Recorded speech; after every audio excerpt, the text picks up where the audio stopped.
نشهد أن لا إله إلا الله وحده لا شريك له الحمد لله رب العالمين الحمد لله الوالي الكريم وصلى الله على الأنبياء أجمعين والمسيح والمهدي والمجدد لمن مرسلين أما بعد. Are we not the bearers of witness that nothing would exist if Allah didn't create it? And that He is alone and has no part? And that all gratitude is for Allah subhanahu wa ta'ala, the sustainer of all the boundless universe. All gratitude is for Allah subhanahu wa ta'ala, the generous, eternal friend. And send salutations of Allah on all of His prophets and His apostles, and on the Messiah, the anointed one, and on the Mahdi, the guide, and on the Mujaddid, the reformer, which was all sent from Allah subhanahu wa ta'ala.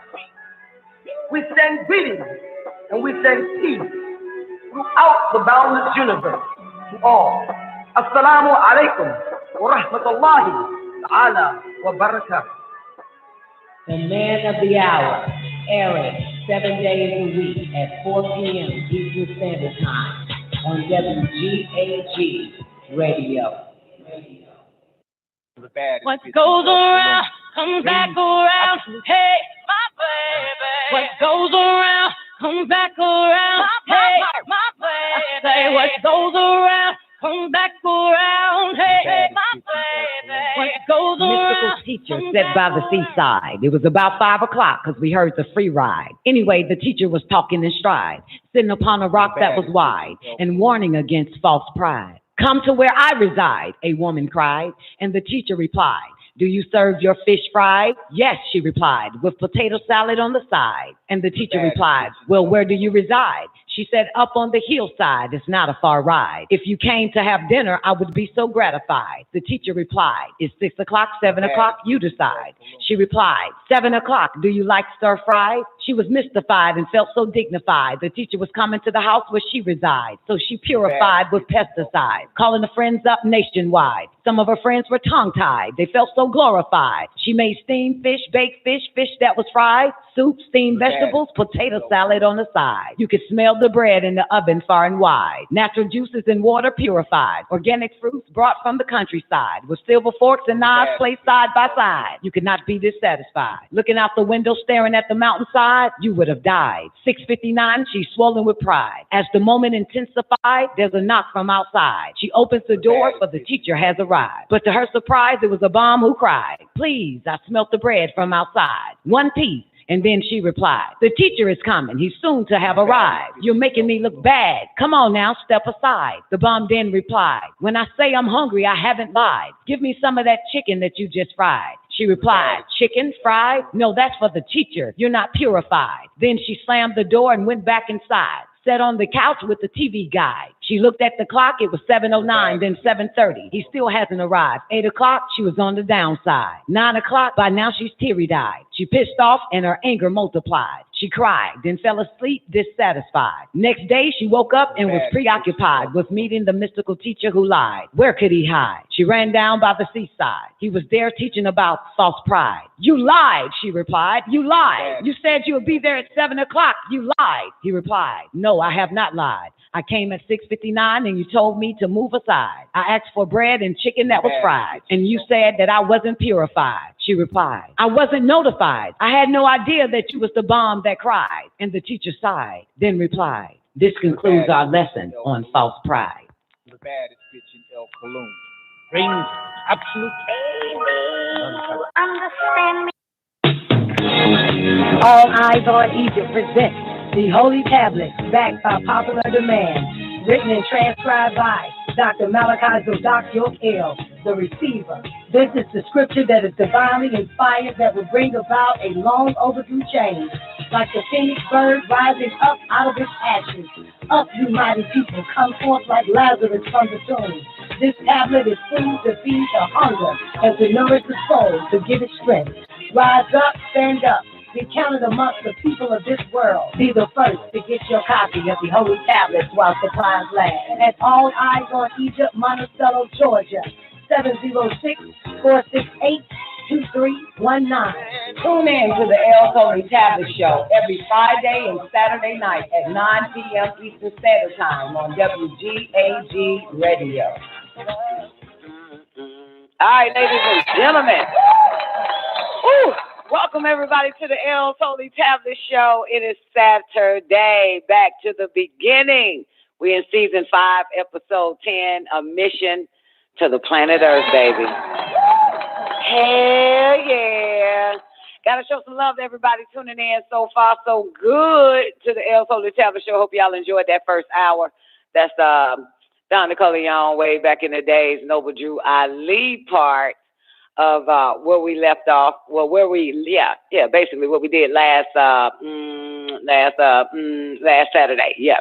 Great day to everybody over there in the call lines. If you need the call in number is 425-569-5274. Also, another number here to get you in is 515-605-9828. Yep.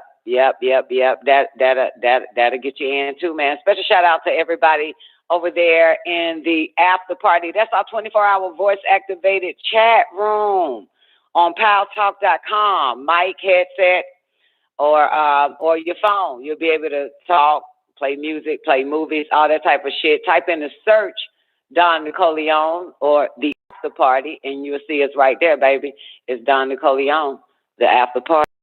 That's what it's called. PalTalk.com, man. Great day to everybody over there. Great day, Ethereum forever. Hope all is well with you. Please tell me all is well with you and yours. Special shout out also to my lady She-Doc Mechanic in the building. Great day, Ja Elohim Bizay. Hope all is well. Special shout out to my lady Miss Hudson.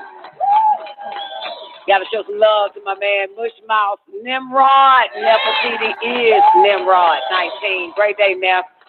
Hope all is well with you and yours. Special shout out to Sister X, Zena in the building. Sister Zena. Hope all is well, man. Man, it's the El Tony Tablet Show, and we are also streaming live on Lockdown Radio again. That's on YouTube. Streaming into Lockdown Radio again channel on YouTube from blogtalkradio.com, WGAG-radio. Just put that in and you'll find out the archives. Every show that YouTube snatched down from Don Kuluwm TV and El Kuluwm Radio and Lockdown again, Lockdown Radio and 7-Day Lockdown and 90-Day Lockdown Radio. Took all that shit. But it's up. It's on iTunes, also iTunes. It's on iHeartRadio, all the shows since 2008. So you'll find them all there, baby. We got backup. God damn it. Shit. The hell. Anyway, Sweet Oshun, baby, great day to you, sweetheart. I just saw you, but I know you gone, but hope all is well with you. All right, man. So last Saturday, we danced on Noble Drew Ali. We sure did. We danced on Noble Drew Ali and, how do you call it? And sincerity, gratitude, knowledge, society, charity, all that. Noble Drew Ali. For those that don't know, Noble Drew Ali is the founder of the Moorish Mobite or Moorish Americans Mobite. He's the teacher of the Moorish American Mobites, where you find the dudes today saying that they are Moors or Moorish. Yep. And so Noble Drew Ali, 1886 to 1929, he gave a warning for all young men, also spoke about social duties, which was damn good, and also justice, charity. I said that already, didn't I? Gratitude, sincerity. That was good too. First time ever. And of course, know thyself, the breath of heaven. That was damn good. The instability of man. That was really good. I think I'll read that for you motherfuckers before we jump into Clarence 13 next. Yeah, Don, read the No, matter of fact, I got somebody that's supposed to come on and read. I got somebody that's supposed to come on and read. If you ready to read, come in. I'm gonna start on 132 though, the instability of man, and then we jump into Clarence 13X. Somebody asked, and would I let them read? I am waiting on you. I'm waiting on you, Papa. Come on, baby. If you're gonna read this thing, boo.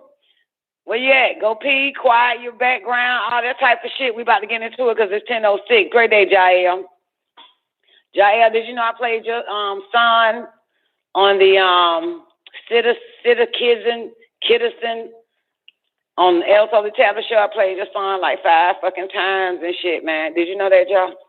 Yay? Nay? No? Okay. Fine. Well, hey, I played your son though. Still won't tell you that. Motherfucker got skills, baby. Now, if I was a fanny pack, what would I be?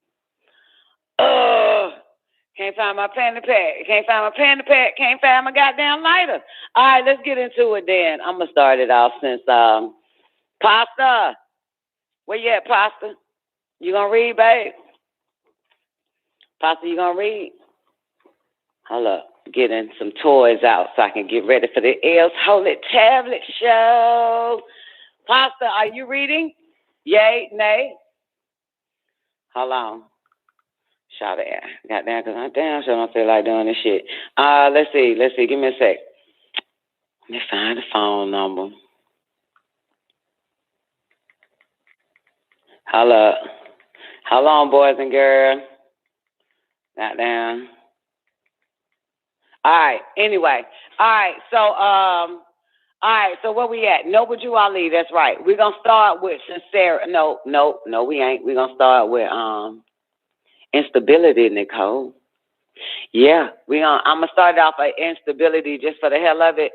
Instability of man, 132. Since we didn't play the clip from last Saturday into the show, because we had an old clip playing of Noble Drew Ali for the first hour. Yeah, but I'm feeling great right now. Yeah. Okay, so, don't do me like that. Okay. All right. Hey, baby, if you can hear me. All right, so we're getting into it. I'm gonna start it off with the instability of man, just for the hell of it. Noble Drew Ali. Then, of course, we're gonna get right into Clarence 13X. We are in Chapter 2, El JARUTAAT, the slaves. Page 132 is the mission to the planet Earth, Part 2 for the El Holy Tablet Show. Just want to give everybody a heads up. That's where we at, baby. All right, man, let's dance real quick. Let's see how this shit go. Instability of man. Inconstancy is powerful in the heart of man. Intemperance, sway it whither it will, wherever it will. Despair engross much of it, and fear proclaimeth, behold, I will sit unraveled therein. But vanity is beyond them all. Weep not, therefore, at the calamities of human state. Rather laugh at its follies. In the hands of the one addicted to vanity, life then is but the shadow of a dream. The hero, the most renowned of human character, what is he but the bubble of his weakness? The public is unstable and ungrateful.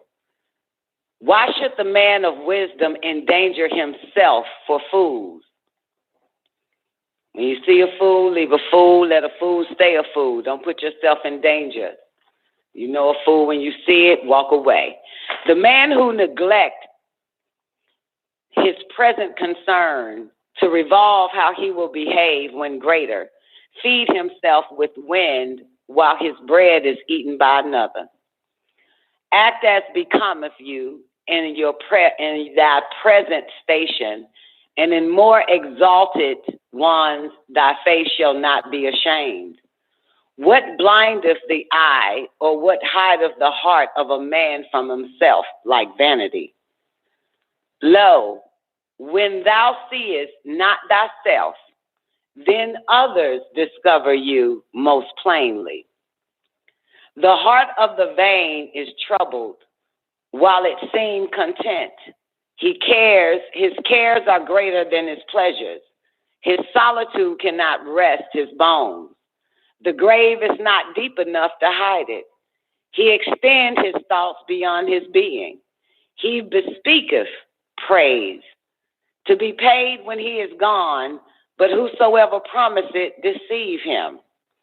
As the man who engaged his wife to remain in widowhood, that she disturb not his soul, so is he who expects that his praise shall reach his ears beneath the earth, or cherish his heart in his shroud. Do well while you live, but regard not what is said of it. Content yourself with deserving praise, and your prosperity shall rejoice in hearing it. As the butterfly who see not his own colors, as the jasmine which feel not the scent of its casted around, I did it wrong. As the jasmine which feel not the scent it cast around it, so is the man who appear gay and bide others to take note of it. To what purpose, said he, is my vesture of gold? To what end are my tables filled with dainties, if no eye gaze upon them, if the world knows it not? Give you raiment to the naked. Give your raiment to the naked, and thy food unto the hungry. So shall you be praised, and feel that you deserve it. Why bestow thou in every man the flattery of unmeaning words? You know it, when return thee, you regarded it not. He know he lie unto you, yet he know you will thank him for it. Speak in sincerity, and you will hear with instructions. Speak in sincerity, and you will hear with instructions. The vain delight to speak of himself, but he see not that others like not to hear him. If he have done anything worth praise, if he possess that which is worthy of admiration, his joy is to proclaim it, his pride to hear it reported. The desire of such a man defeat itself. Men say not, behold, he have done it, or see, he possessed it, but mark how proud he is of it. The heart of man cannot attend at once to many things. He who fixes soul on show lose reality. He pursue bubbles which break in their flight, while he treads to earth. What would he honor? Noble Drew, I leave. Noble Drew, I leave. That was instability of man. Instability of man. Let's dance. I'm going to go on to inconsistency of man with a nasty ass. Nature urge you to inconsistency, oh man. Therefore, guard yourself at all times against it. You art from the womb of your mother, various and wavering. From the loins of your father, inherit thou instability. How then shall you be firm? Those who gave you a body furnished it with weakness. But he who gave you a soul armed you with resolution. Employ it, and you art wise. Be wise, and you are happy. Let him who do well, be aware how he boasts of it, for rarely is it of his own will. It is not the event of an impulse, from without, born of uncertainty, enforced by accident, depended on someone else. To thee and to accident is due the praise. Beware of irresolution in the intent of your actions. Beware of instability in the execution. So shall your triumph over two failings of thy nature. What reproach reason more than to act contraries? What can suppress the tendencies to these but firmness of mind? The inconstant feel that he change, but he know not why.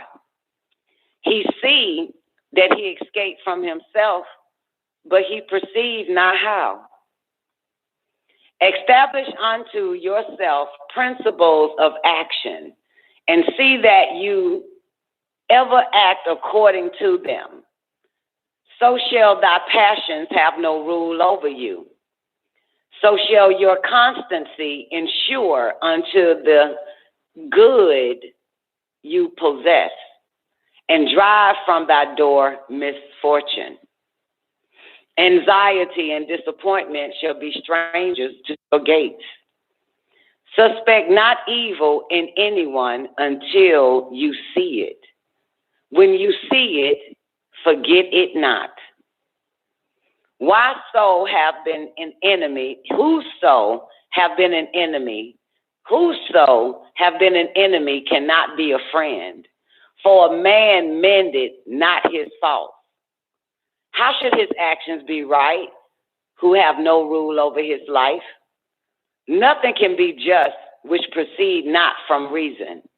The inconstant have no peace in his soul, neither can he be at ease with whom he concern himself with. His life is unequal, his motions are irregular, his soul change with the weather. Today he love you, tomorrow you are detested by him. And why? Himself know not wherefore he know hate. Today he is the tyrant, tomorrow your servant is less humble. And why? He who is arrogant without power will be servile while there is no subjection. Today he is profuse, tomorrow he grudge unto his mouth that which it should eat. Thus is with him who know not moderation. Who shall say of the chameleon? Who shall say of the chameleon, he is black, when the moment after the verdure of the grass overspread of him? Who shall say of the inconstant, he is joyful, when his next breath shall be spent in sighing? What is the life of such a man but the phantom of a dream? In the morning he rise happy, at noon he is on rake. This hour he is God, the next below a worm. One moment he laugh, the next he weep. Now he willeth, in an instant he willeth not. In another he knoweth not whether he wills or not. Yet neither ease nor pain have fixed themselves on him. Neither is he waxed greater or become less. Neither hath he had cause for laughter or reason for his sorrow. Therefore none of them abide with him. The happiness of the inconstant is as a palace built on the surface of the sand. The blowing of the wind carry away its foundation. What wonder then that it fall? But what exalted form is this, that hither directs its even, its uninterpreted or uninterrupted course, whose foot is on earth, whose head is above the clouds. On his brow sitteth majesty. Steadiness is in port. and in his heart reigns tranquility. Though obstacles appear in his way, he condescends not to look down upon them. Though heaven and earth oppose his passage, he proceeds. The mountains sink beneath his tread. The waters of the ocean are dried up under the sole of his foot. The tiger throws herself across his way in vain. The spots of the leopard glow against him unregarded. He marched through the embattled legions. With his hands, he put aside the terrors of death. Storms roar against his shoulders, but are not able to shake him. The thunder burst over his head in vain. Lightning serves but to show the glories of his countenance. His name is resolution. He comes from the utmost part of the earth. He seeks happiness afar off before him. His eye discovered her temple beyond the limits of the pole. He walked up to it. He entered boldly and remained there forever. Establish your heart, O man, in that which is right, and then know the greatest of human is to be immutable. Vain and inconstant as you are, O child of imperfection, how can you be weak? Is not inconstancy connected with frailty? Can there be vanity without infirmity? Avoid the danger of the one, and you shall escape the mischief of the other. Wherein are you most weak? In that wherein you seem most strong, in that wherein most you glorified. Even possessing the things which you have, and using the good that is about you. Are not your desires also frail? Or know you even what it is you would wish? When you have obtained what most you sought after, behold it content you not. Wherefore lose the pleasure that is before you its relish. And why appear that which is yet to come the sweeter? Because you are wearied with the good of this, because you know not the evil of that which is not with you. Know that to be content is to be happy. Could you choose for yourself? Would your Creator lay before you all that your heart could ask for? Would happiness then remain with you? Or would joy always dwell in your gates? Alas, your weakness forbid it. Your infirmity declare against it. Variety is to you in the place of pleasure, but that which permanently delight must be permanent. When that is gone, you repent the loss of it. Though while it was with you, you despise it. That which succeeded have no pleasure to you. And you afterwards quarrel with yourself for preferring it. Behold, the only circumstance in which you arrest not. Which you arrest not. Is there anything in which thy weakness appear more than in desiring things? It is the possessing and in the using of them. Good things cease to be good in your enjoyment of them. What nature meant pure sweets are sources of bitterness to us. From our delights arise pain. From our joys, sorrow. Be moderate in the enjoyment, and it shall remain on your possession. Let your joy be found in reason, and to its end shall sorrow be a stranger. Let your joy be found in reason. and to its end shall sorrow be a stranger. The delights of love are ushered by sighs, and they terminate in languishment and dejection. The objects you burn for nauseates with satiety beyond compare, and no sooner have you possessed it, but you are weary of its presence. Join esteem to thy admiration. Unite friendship with the love. So shall you find in the end content so absolute that it surpass raptures, tranquility, more worth than ecstasy. Allah have given you no benevolence without its admixture of malevolence.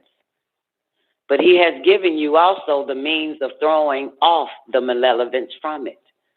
As joy is not without its alloy of pain, so neither is sorrow without its portion of pleasure. Joy and grief, though unalike, are united. Our own choice only can give them to us entirely. Melancholy itself often give delight, and the extremity of joys are mingled with tears. The best things in the hands of a fool may be turned to his destruction, and out of the worst, the wise will find means of good. So blended is weakness in thy nature. O man, that you have not strength either to be benevolent or agreeable, nor to be malevolent or disagreeable entirely, but both, because you possess both natures. Rejoice that you cannot excel in evil, and let the good that is within you reach content. The virtues are allotted to various stations. Seek not after impossibilities, nor grieve that you cannot possess them all. Would you at once have the liberality of the rich and the contentment of the poor? Shall the wife of your bosom be despised because she showeth not the virtues of a widow? If your father sink before you in the divisions of thy country, can at once thy justice destroy him and thy duty save his life? If you behold your brother in the agonies of slow death, is it not mercy to put a period to his life? And it is not also death to be his murderer. Truth is but one. Thy doubts are of thy own raising. He who made virtues what they are, planted in thee a knowledge of their preeminence. Act as thy soul dictates to you, and the end shall always be right. Act as thy soul dictates to you, and the end shall always be right. That's knowledge, boys and girls. I'm on page 136, just recapping Noble Drew Ali since I was riding high off that for 7 days. Freaking love it. I freaking love it, ladies and gentlemen. You press 1, you got your phone on mute so you can keep going. No, hit 1 again. I can't see you. I don't know your number, so hit 1. Anybody wants to chop it up? We haven't actually started Clarence 13 next yet. I'm just going over, how do you call it? Damn, where am I? Oh, next one is knowledge. So whenever y'all ready, hit 1. Yeah, the call-in number is 425-569-5274. Now, caller from the 762 area code 445. Give me a mic check. Did you mean to push 1? Yeah, I'm in the press 1. Great day. How you doing? How you doing? I'm good, baby. I need you to do some AEIOUs. Wake your vocal cords up. I got to finish eating my chicken. Now, you what? This the holy day. You say what? This the holy day. Good? What are you doing? Yeah, I hear you damn good. All right, all right. I'm going to get into knowledge, and we should be ready for you for Clarence 13X. All right. And these and that. So, all right, everybody, just in case, page 136 is the third edition of the L's Holy Tablets. We're in the Mission to the Planet Earth, Chapter 2, El JARUTAAT, the slaves, and I am just rehashing Nobuju Ali, knowledge, and I think it's one more after knowledge, if I'm not mistaken. Maybe not, but I'll give you some more. All right. Knowledge, Kuluwm. If there is anything lovely, if there is anything desirable, if there is anything within the reach of man that is worthy of praise, is it not knowledge? And yet, who is it that attain it? The statesman proclaim that he have it. The ruler of the people claim the praise of it, but find the subject that he possessed it. Evil is not requisite to man, neither can vice be necessary to be tolerated. Yet, how many crimes are committed by the decree of the council? But be wise, O ruler, and learn, O thou that command the nations. One crime authorized by you is worse than the escape of 10 from punishment. When the people are numerous, when thy sons increase about your table, send thou them not out to slay the innocent and to fall before the sword of him whom they have not offended. If the objects of thy desire, demanding the lives of 1,000, say you are not, I will have it. Surely you forget that he who created you also created these, and that their blood is as rich as yours. Say you that justice cannot be executed without wrong. Surely your own words condemn thee.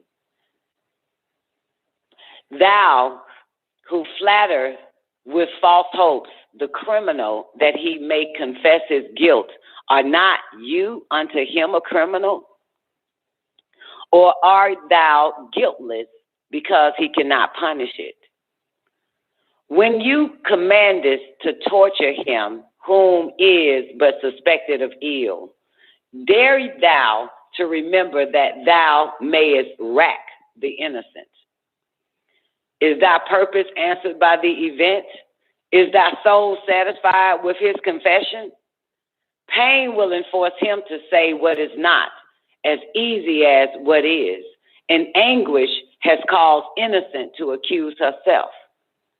That you may not kill him without cause, you do worse than kill him. That you may prove if he be guilty, you destroy him innocently. O blindness to all truth, O insufficient of the wisdom of the wise. Know when thy judge shall by you account for this. Thou shalt wish 10,000 guilty to have gone free, rather than one innocent to stand forth against you. Insufficient as you are to the maintenance of justice, how shall you arrive at the knowledge of truth? How shall you arrive at the knowledge of truth? How shall you ascend to the footstep of her throne? As the owl is blinded by radiance of the sun, so shall the brightness of her dazzle you in your approaches. If you would mount onto her throne, first bow yourself at her footstool. If thou would strive at the knowledge of her, first inform yourself of your own ignorance. Moreover is she than pearls. Therefore seek her carefully. The emerald and sapphire and the ruby are as dirt beneath her feet. Therefore pursue her manfully. The way to her labor, attention is the pilot that must conduct you into her port. But weary not on the way, for when you arrive at her, toil shall be to you for pleasure. Say not unto yourself, behold, truth bred hatred, and I will avoid it. Dissimulation raise friends, and I will follow it.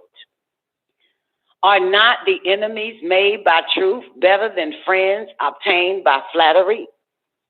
Naturally do man desire the truth, yet when it is before him, he will not apprehend it. And if he will not apprehend it, and it forces itself upon him, he is not offended at all. The fault is not in truth, for that is amiable.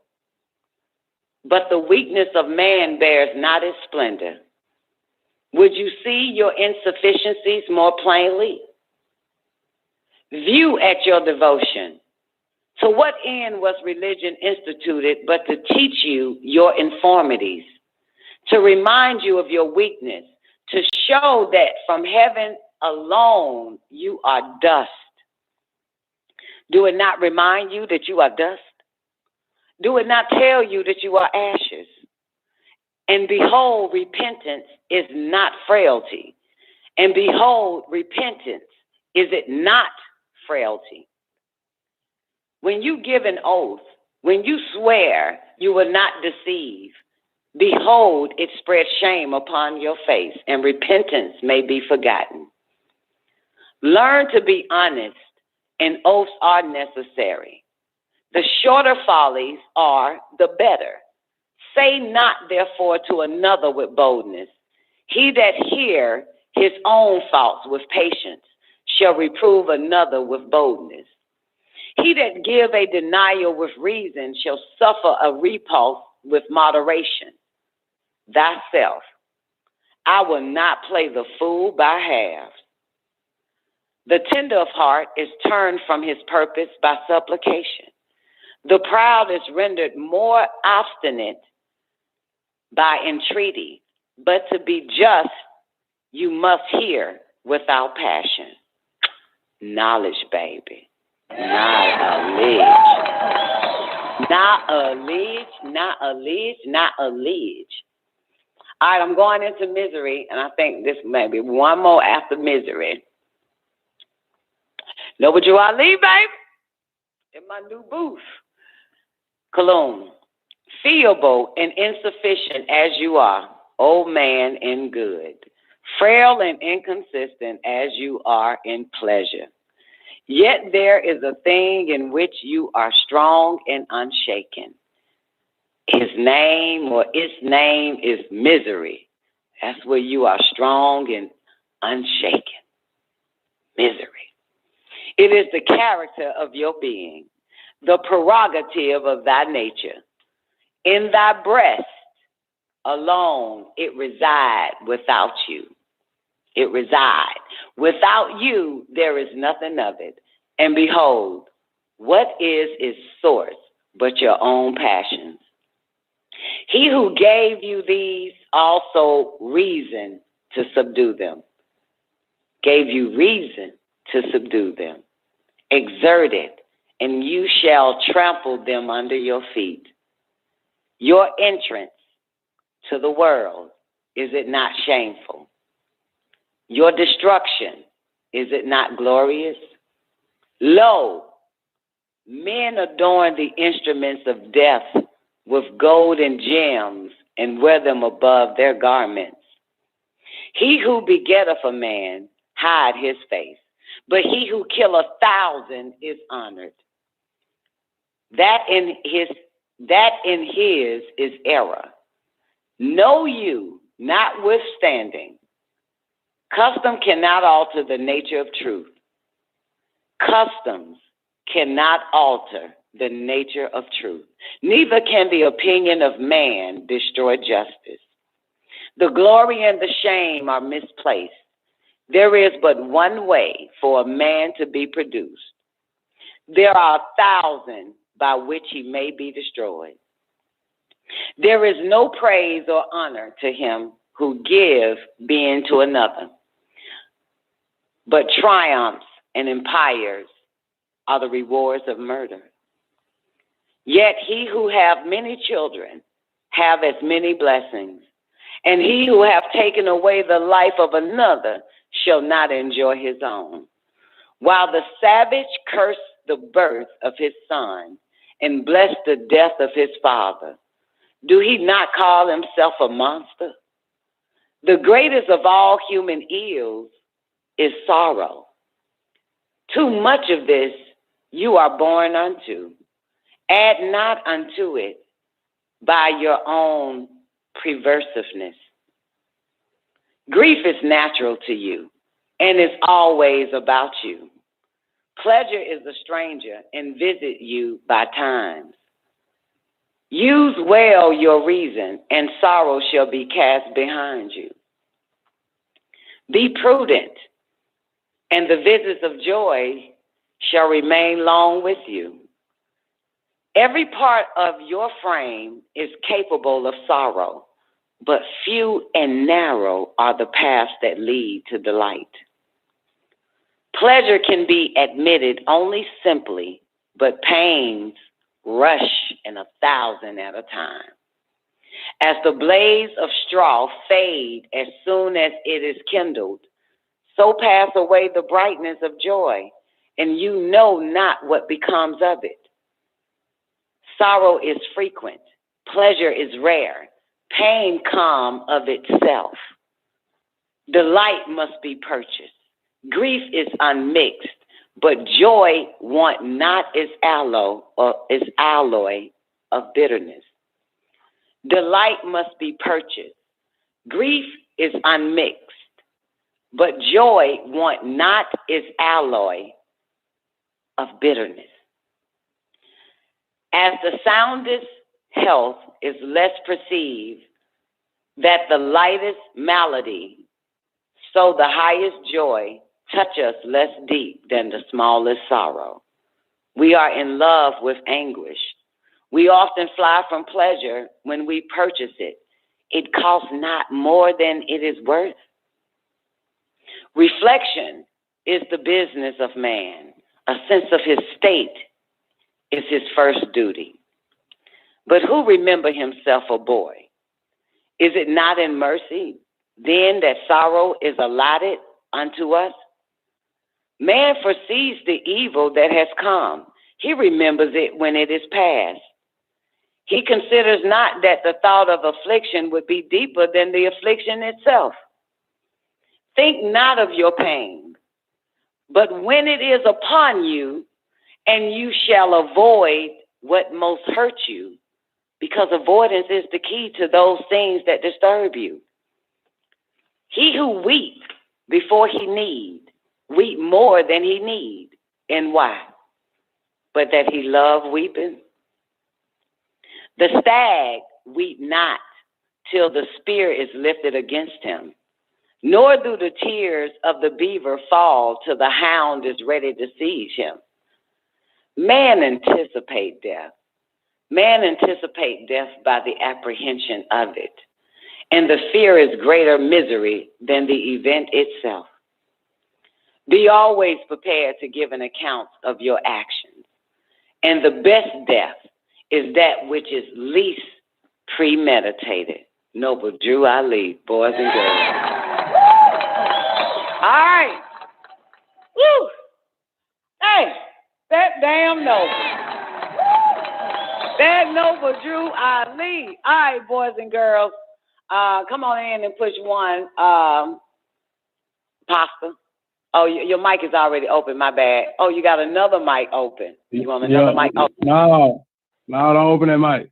Oh, okay. All right. Well, let me open up Top Muzz. L. Great day, Top Muzz. Great day, Don. How you? Hope all is well with you. Yes, it is. And let me say great day to Pasta. Give me a mic check one more time, Pasta. Pasta gonna start us off with Clarence 13X. Mic check, you loud and clear. For those that are coming in, we on page 139. 139. In aviation, we don't say 139. We say 139er. 139er. We on page 139 of the third edition of the L's Holy Tablet, chapter 2. El JARUTAAT, the slaves, and make sure you take us off speaker. Anybody who mic is open, make sure you don't put us on speaker. All right, you ready for some Noble Drew Ali? No, this is the Honorable Elijah Muhammad. Sorry. Clarence 13X must be last. Oh, shit, we about to do the Honorable Elijah Muhammad. I love Honorable Elijah Muhammad. This is an interview, actually. Some of it is an interview, and some of it is the lessons. Honorable Elijah Muhammad. So, all right, Pastor, you gonna read it? Yeah, you hear me good? I'll hear you loud and clear. Make sure you're not on speaker, though. Let's go. Okay, El Kuluwm. Words of one of our great teachers, the Honorable Elijah Muhammad. SubhanAllah. Read the one above it. Read the words above it first. I did read the words above it. No, the Honorable Elijah Muhammad, teacher of the law. Okay, El Kuluwm. The Honorable Elijah Muhammad, the teacher of the long-found tribe of Shabazz, came from Shanaville, Georgia, America. The words of one of our great teachers, the Honorable Elijah Muhammad, 1879 to 1975, 73 AD. And 75, 73 AD is because his so-called death is one death date, so to speak, or resurrection is 73 and 175. And if I'm not mistaken, that they lied to his followers, and you'll find out who they is if you can, follow the trail. That Honorable Elijah Muhammad died in 1973, right? And not only that, it was suspect of his death because they were also writing letters pretending it was Honorable Elijah Muhammad. So one group of Nation of Islam believed he was dead, and another group believed that they was in direct contact with Honorable Elijah Muhammad, and here's his letters to prove it. So his death date is suspect. Get it? So they could take his followers. And there was a split in the Nation of Islam. One group believed he did die, so they followed his son. Another group believed that they're in direct contact with him, and so they followed somebody else. And another group believed that they were the successor. All of them believed they were the successor, such as Farrakhan and his sons. So that's what makes it suspect. 75, 73, you choose. I hope that helps. Hello. Come on. All right. Hey, y'all, let's something. Sound familiar, don't it? Some of you know why people. Sorry. You are such in a rush, sir. Jesus. You ready? Yes. Okay. My mission is to give life to the dead. What I teach brings them out of death and into life. Can you start over, please? Wait. I'm sorry. El Kuluwm, the Honorable Elijah Muhammad, teacher of the lost and found tribe of Shabazz, came from Shanaville, Georgia, America. Words of one of our great teachers, the Honorable Elijah Muhammad, 1879, 1975, 73 AD. My mission is to give life to the dead. What I teach brings them out of the dead and into life. My mission as the messenger is to bring the truth to the world before the world is destroyed. When asked, who is the mystery God, he answered, there is not a mystery God. The Son of Man has searched for that mystery God for trillions of years and was unable to find a mystery God. So they have agreed that only God is the Son of Man. So they lost no time searching for that which does not exist. Can you read that again? When asked, who is the mystery God, he answered. Start there. When asked, who is the mystery God, he answered, there is not a mystery God. The Son of Man has searched for that mystery God for trillions of years and was unable to find a mystery God. So they have agreed that only God is the Son of Man. So they lost no time searching for that which does not exist. So do you know what that means? That was what you read, Thomas? Anybody? You get it? No. Did anybody get it? Can anybody explain it for the layman?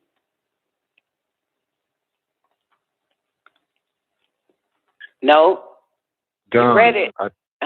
Come on, Tamu. Yeah. Uh-huh.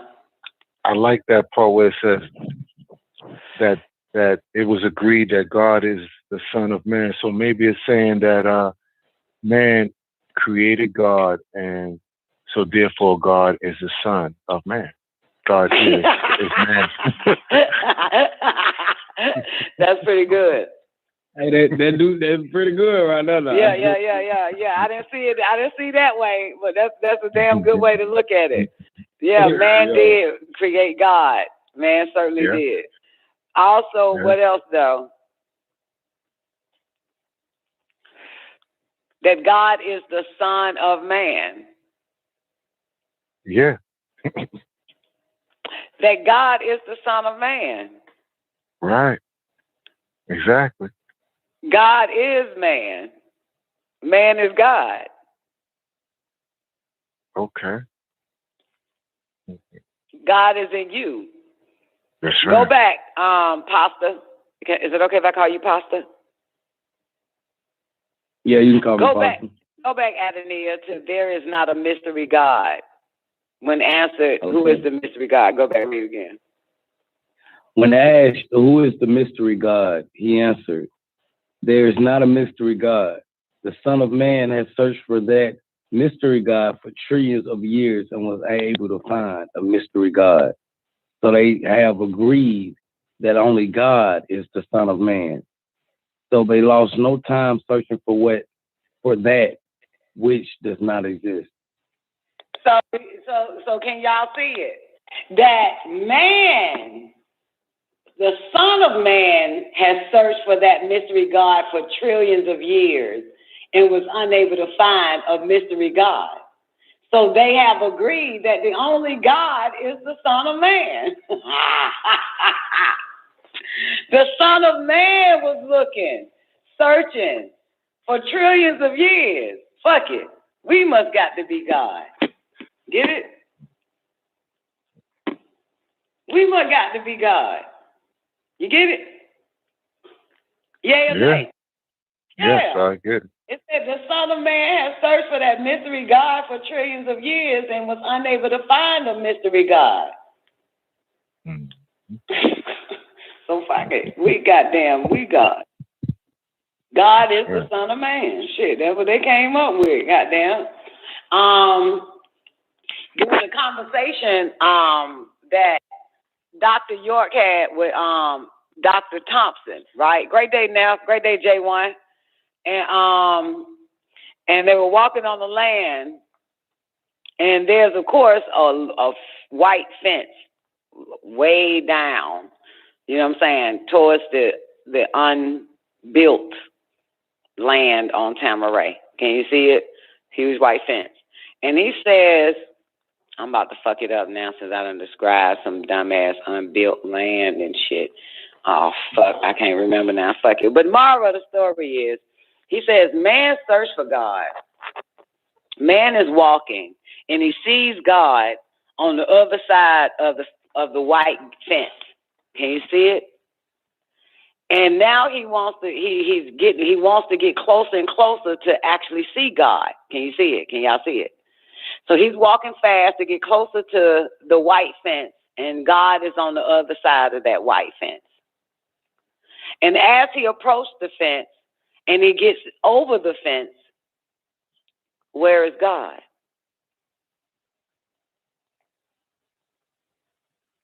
Never mind, motherfucker. He's God. He was on the other side of the fence. Yep, it was him. He's God. Yep. Just got to go follow it. Follow your higher self, your God self. It was him. All right, come on. Let's go. Okay. When asked, what is the manner of civilization, he answered, one having knowledge, wisdom, and understanding, culture, refinement, and is not a savage, pursuit of happiness. What's the question again? When asked, what is the manner of civilization, he answered, one having knowledge, wisdom, and understanding, culture, refinement, and is not a savage, pursuit of happiness. Okay. When asked, what is the duty of a when asked, what is the duty of a civilized person, he answered, to teach the uncivilized people who are savage, civilization, righteousness, the knowledge of himself, the science of everything in life, love, peace, and happiness. Give me that question again. When asked, what is the duty of a civilized person, he answered, to teach the uncivilized people who are savage, civilization, righteousness, the knowledge of himself, the science of everything in life, love, peace, and happiness. Interesting. It seemed like that the NOI stopped teaching the savage people civilization, righteousness, the knowledge of himself, the science of everything in life. Yeah, you still got to civilize these savages. But shortly after, Honorable Elijah Muhammad figured it out, and it's going to pop up later.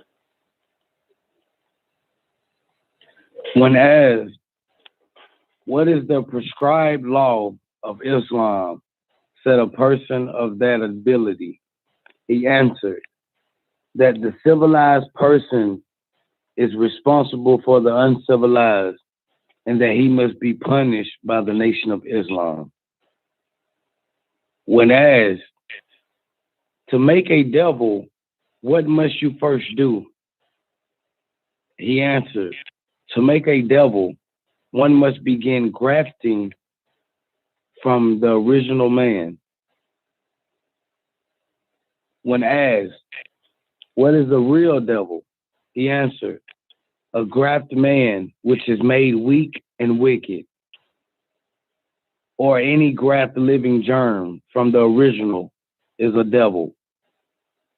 When asked, then why did God make the devil? He answered, to show forth his power, that he is all wise and righteous, that he could make a devil which is weak and wicked, and give the devil power to rule over earth for 6,000 years, and then destroy the devil in one day without falling victim to the devil's civilization. Otherwise, to show and prove that Allah is the God, he always has been and always will be. When asked, what will be your reward in regards to the destruction of the devils? He answered, peace and happiness. I will give all that I have and all within my power to see this day for which I have waited for 379 years. When asked, who was the original man? He answered, the original man is the Asiatic black man, the maker, the owner, the cream of the planet Earth, father of civilization, and God of the universe.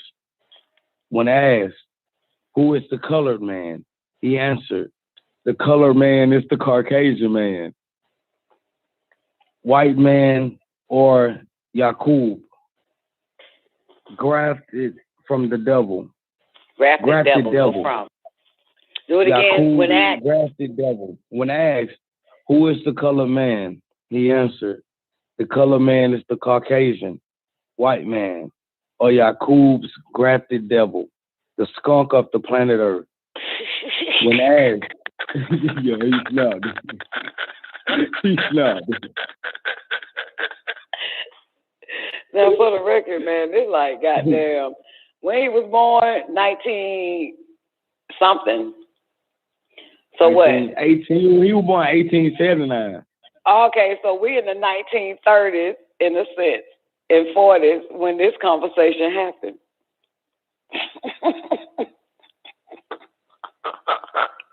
Come on. All right. When asked, what is the birth record of the Nation of Islam? He answered, the Nation of Islam has no birth record. It has no beginning nor ending. When asked, what is the birth record? There you go, Honorable Elijah Muhammad, teacher of the lost but found tribe of Shabazz. Huh? Sorry.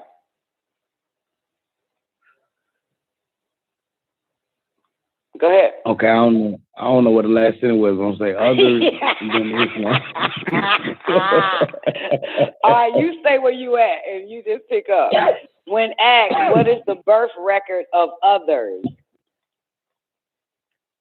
Than Islam. Yeah, when asked, what is the birth record of others than Islam? He answered, the Buddhism is 35,000 years old. Christianity, 550 years old. He taught of his teacher, my name is W.F. Muhammad. I came to North America by myself. Okay, let's stop there, just to give a heads up. This is Honorable Elijah Muhammad, teacher, W.F. Muhammad. And this is him now speaking. W.F. Muhammad is speaking. Ready? My name is W.F. Muhammad. I came to North America by myself. My uncle was brought here by a trader 379 years ago. My uncle cannot talk his own language. He does not know that he is my uncle. He likes the devil because the devil gave him nothing. Why does he like the devil? Because the devil put fear in him when he was a little boy. Why does he fear now? Since he's a big man, because the devil taught him to eat the wrong foods. Does that have anything to do with the above question? No. 10. The above question 10. number 10. Yeah. Yeah, the above it's question in the number lessons. 10. Yeah. If you get the lessons from Honorable Elijah Muhammad, you'll see it. By Honorable Elijah Muhammad. It's in the lesson. Go ahead. Okay. Yes, sir. That makes him other than himself. What is his own self? His own self is a righteous Muslim. Are there other Muslims other than righteous? Okay, let's stop there. So the interviewer is finished. The interviewer is back interviewing, what's his name? Honorable Elijah Muhammad. No, W.F. Muhammad is finished. This is what W.F. Muhammad said. My name is W.F. Muhammad, came from North America, blah, blah, blah. My uncle cannot talk on his own. So anyway, so the interview said, does that have anything to do with the above question, number 10? Got it? And now Honorable Elijah Muhammad is now speaking as himself. So say, yes, sir. Yes, sir. That makes him other than himself. What is his own self? His own self is a righteous Muslim. Are there other Muslims other than righteous? I beg your pardon? I have never heard of one. How many Muslim souls are there in North America? Approximately 3 million there in North America. How many original Muslims are there? No. The questionnaire says, how many Muslim souls are there in North America? Honorable Elijah Muhammad says approximately 3 million. The interviewer says there in North America? Yeah, 3 million, yeah. Okay. How many original Muslims are there? A little over 17 million. Did I hear you say that some of the 17 million did not know they were Muslims? Yes, sir. I can hardly have faith in that. Unless they are blind, deaf, and dumb. Well, they were made blind, deaf, and dumb by the devil when they were babies. Can the devil fool a Muslim? Not nowadays. Do you mean to say that the devil fooled them 379 years ago? Yes. The and 379 years ago, if I'm not mistaken, they're talking about slavery. But go ahead.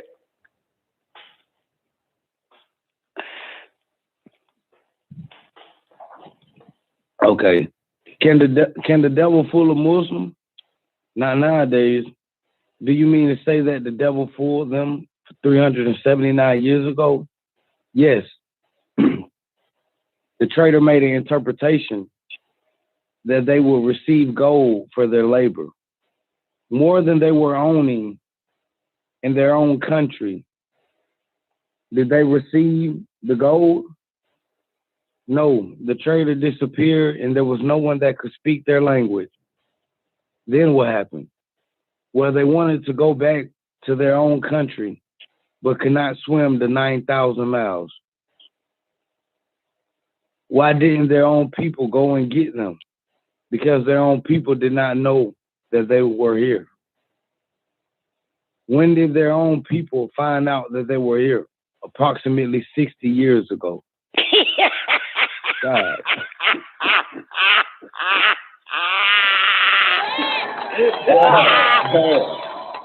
Approximately 60 years ago.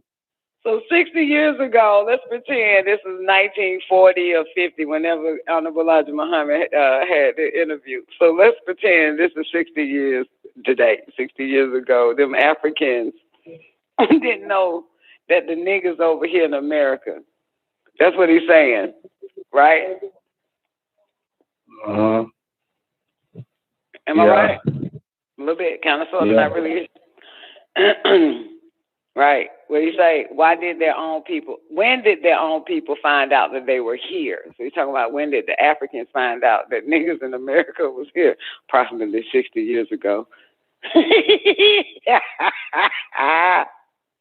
That's some funny shit. I'm sorry. This shit is hilarious. Okay, let's go. Enlightening words. All right, I won't entertain this shit. I won't. Enlightening words. There are some children who never sincerely accept their father as they should. So this is the nature of the human family of the earth. And when it comes to spiritual teaching, most of our leaders have good intentions, but they just don't have the right instruments since they were not appointed to do the job. But all our people today have the desire to do something for themselves. And first of all, to see injustice removed from the whole.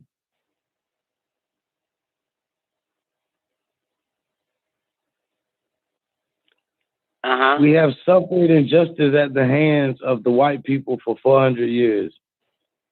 If the master gave up his position as master, the slave would soon become his equal. If the equal justice were obtained all the way through as it should be, for we now have come to the time when we want justice and equality. The man of sin and his people deceived the righteous by making them have faith that he also is one of the righteous. Wait, do that part again. The man of sin did what? The man of sin and his people deceived the righteous by making them have faith that he is also one of the righteous.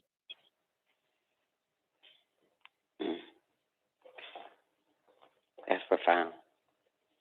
That's profound. Yeah.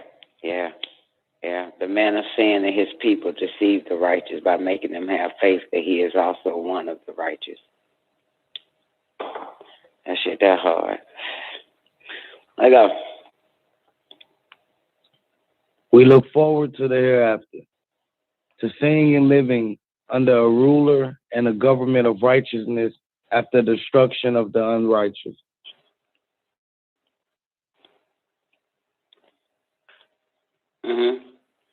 Oh, this is Sheikh Al-Hajj Dawood Ahmed Faisal. Yeah. Now, Sheikh Dawood is also one of our Sheikh Dawood is also one of our great master teachers. However, it is Dr. Malachi Z. York, master teacher. Sheikh Dawood Ahmed Faisal. Take it from the top. Sheikh Al-Hajj Dawood Ahmed Faisal, teacher of the Sunni Muslims, founder of the American Muslim Mission in America, who came from Morocco, West Africa. Words of one of our great teachers, Sheikh Al-Hajj Dawood Ahmed Faisal, 1891 to 1980 AD. Right knowledge. The pursuit of knowledge is a duty imposed by the Almighty Creator, a law upon every human being. It is the acquisition. Bring it together. Bring that whole sentence together, sweetheart. The pursuit of knowledge is a duty imposed by the Almighty Creator, a law upon every human being. It is the acquisition of knowledge that makes humanity. No, cut. The pursuit of knowledge is a duty imposed by the Almighty Creator, Allah, upon every human being. Almighty Creator, Allah. Those are, all them three words go together. Almighty Creator, Allah, upon every human being. The pursuit of knowledge is a duty imposed by the Almighty Creator, Allah, upon every human being. The pursuit of knowledge is a duty imposed by the Almighty Creator, Allah, upon every human being. For you seek knowledge from the cradle to the grave. My people will perish for a lack of knowledge. But the pursuit of knowledge is a duty imposed by the Almighty Creator, Allah, upon every human being. Come on, do it.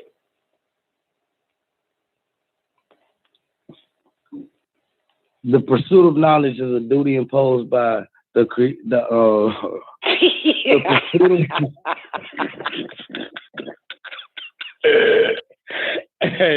El Kuluwm. El Kuluwm. The pursuit of knowledge is a duty imposed by the Almighty Creator, Allah, upon every human being. It is the acquisition of knowledge that makes humanity superior to the angels. The acquisition of knowledge is Did you hear that? Obligatory. Read it again. It is the what? What up, big boy? It is the acquisition of knowledge that makes humanity superior to the angels. It is the acquisition of knowledge that makes you superior to the angels. Did you hear that? This is Dr. York, master teacher, talking now. It is the acquisition of knowledge that makes humanity superior to the angels. Take it from the top. Y'all don't feel it. Y'all need your soul restored. Let's go from the top. From the top? From the pursuit of knowledge is a duty. Okay. The pursuit of knowledge is a duty imposed by the Almighty Creator, Allah, upon every human being. It is the acquisition of knowledge that makes humanity superior to the angels. The acquisition of knowledge is obligatory, imposed upon every Muslim male and female. Acquire knowledge.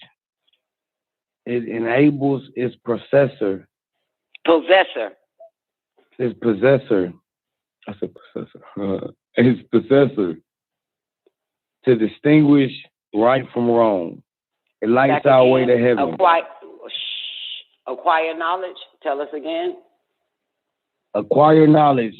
It enables its possessor to distinguish right from wrong. That's key right there. Right? Talmud. Acquire knowledge. It enables its possessor to distinguish right from wrong. Absolutely. Remember, their eyes was open. They knew. Key word was knew. Good from evil. Good and evil, right and wrong. They knew. Acquire knowledge, it enables its possessor to distinguish right from wrong. Let's dance.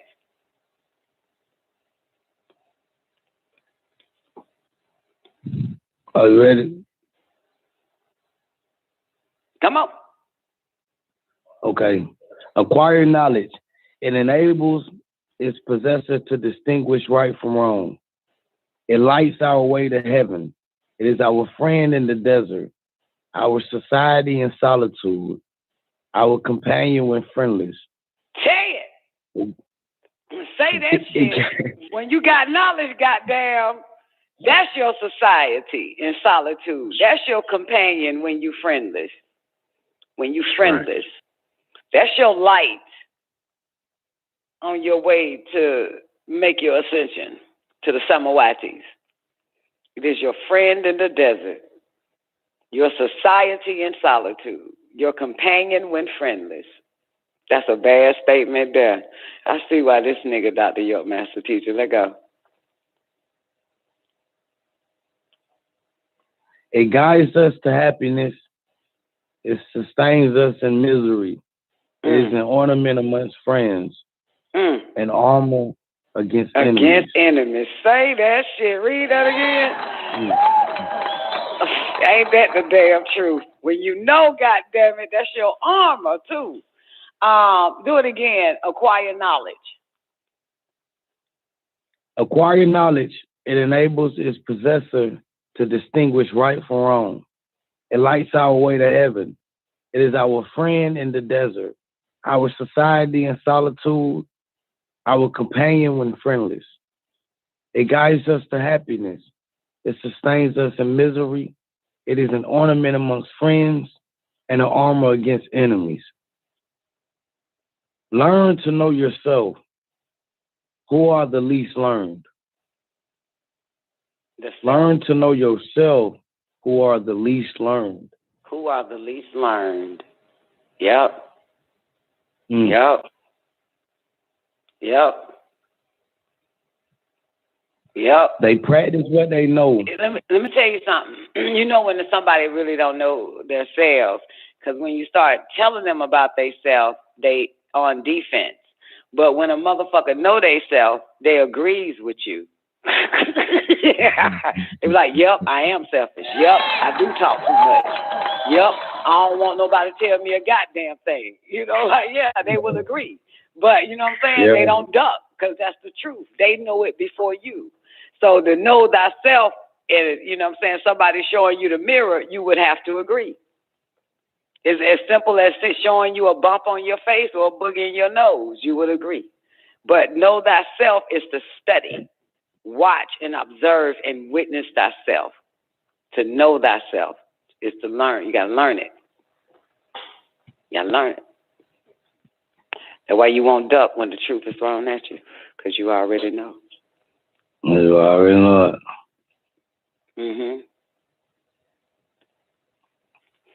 Learn to know yourself. Start from learn that, to know yourself.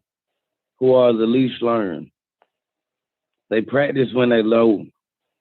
They what? Philosophy. They practice when they know. What? They practice what they know. All right, do it again. They practice what they know. Philosophy is the stray camel of the faithful. Get it? Philosophy is the stray camel of the faithful. Fuck philosophy. It's the stray camel of the faithful. Let's go. Take hold of it wherever you find it. Take hold of it wherever you find it. All knowledge is Allah and came from Allah. No man is independent and self-taught. Allah taught the angels, and the angels taught the prophets, and the prophets taught humanity, and humanity teaches each other. This is the way knowledge was acquired. That shit hot. That shit hot right there. Yeah, they hot right there. Check Dawood. I got a screenshot of that right there. Screenshot that right there. Need to screenshot the whole right knowledge part. The pursuit of knowledge is a duty imposed by the Almighty Creator Allah upon every human being. So y'all niggas stop hating the bitch that's on her pursuit of knowledge. I gotta chill out with that whole shit. Jealous bastard. That bitch ain't trying to die. That bitch don't want to perish for a lack of it. Nigga said, what did he say? It is the acquisition of knowledge is obligatory, imposed upon every Muslim male and female. Tell him to shut up. Get out of the way. Al-Islam says the woman be the first to be raised from the dead. Let go. Okay. Ethics in Islam. Imbue yourself with divine attributes. Let's find out what imbue means. Yeah, find out what imbue means. Let me go to imbue. Imbue sound like one of them African names on it. Imbue. Yeah. Hey. It really sound like inspire. Oh, it say inspire. Inspire or permeate. Permeate. Sorry. Permeate. It also means impregnate, inject, colcate, instill, engrave, inspire, inform, feel, charge. Let's do it. Imbue yourself with divine attributes. Ooh wee. How y'all gonna do that? Attributes. With divine attributes. What are some of the divine attributes?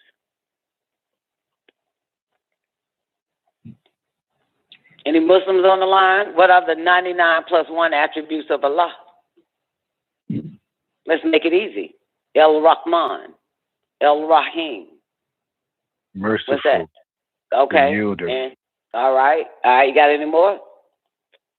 The knower. The knower. El-Alimu. The knower. All right. Let's go, baby. Give us some more. El-Karimu, the generous. The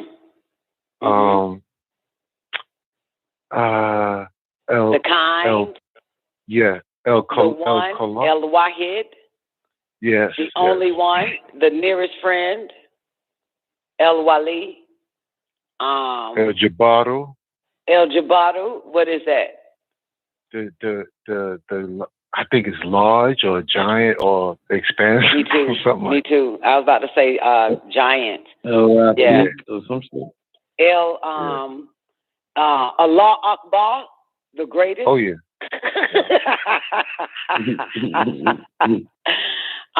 The beneficent. I don't know that one. I don't know the Arabic. Can't pull it up right now. What else we got? What's Wahid mean? El-Wahid. Wahid is one. One, okay. Yeah, the only one. Yeah. Right. One. El-Wahid, the one. The loving.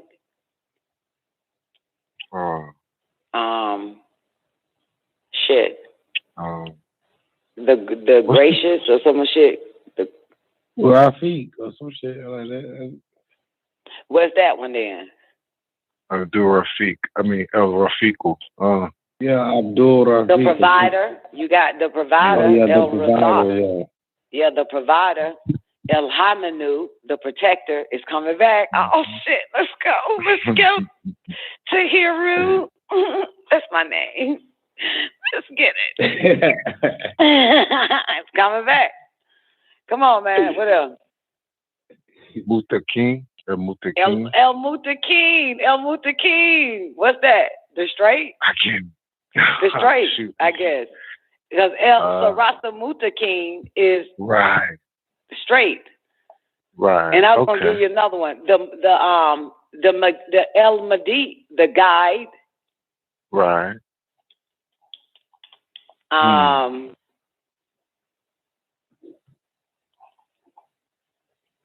Shit. El-Rahman, the beneficent, Ar-Rahim, the merciful, El-Malik, the yes, ruler. the king, the ruler. Yeah. El Qudus, the most sacred. As-Salam, the peace. Peace. Yeah. El Mu'min, the faith. El Muad. Muhaymin. El who? Muad. Wow. What is it? Yeah. What is El Muad? I know that's an attribute. El Muhaymin, the preserver. El Aziz, Almighty. El Jabbar, restorer. El Mutakabir, God damn it, Mutakabir. Kabir, yeah. Yeah, the majest. El Khalik, the creator. Creator. Yeah. El Bari, the evolver. El Musawir, the fashioner. El Ghaffar, the forgiver. El Qahar, the prevailing. El Wahhab, the supreme bestower. And then, of course, I already gave y'all El Razak, the provider. El Fatah, the solver. El Alim, the all-knowing. El Qabid, the withholder. El Basit, the extender. El Kafit. Huh? Basil? Maybe. That one, that's attribute. Yeah, it is. El Basit. Ibrahim. El Basit. No, it ain't no Ibrahim, nigga.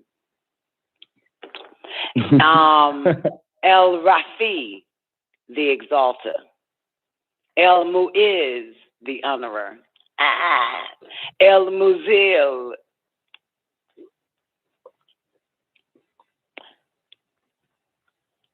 El Muzil. I don't know. El Sami, the all-hearing. El Basir is Basir, the all-seeing. El Hakim, or El Hakim, the judge. El Ad, the just. El Latif, the gentle. El Kabir, the all-aware.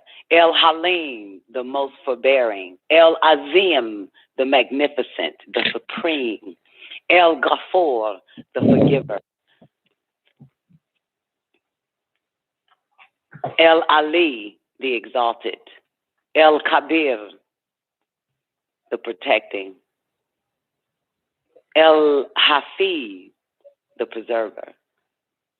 El Mukit, the sustainer. El Hasib, the reckoner. El Jalil, the majestic. El Kareem, the most generous. El Rakib, the watchful.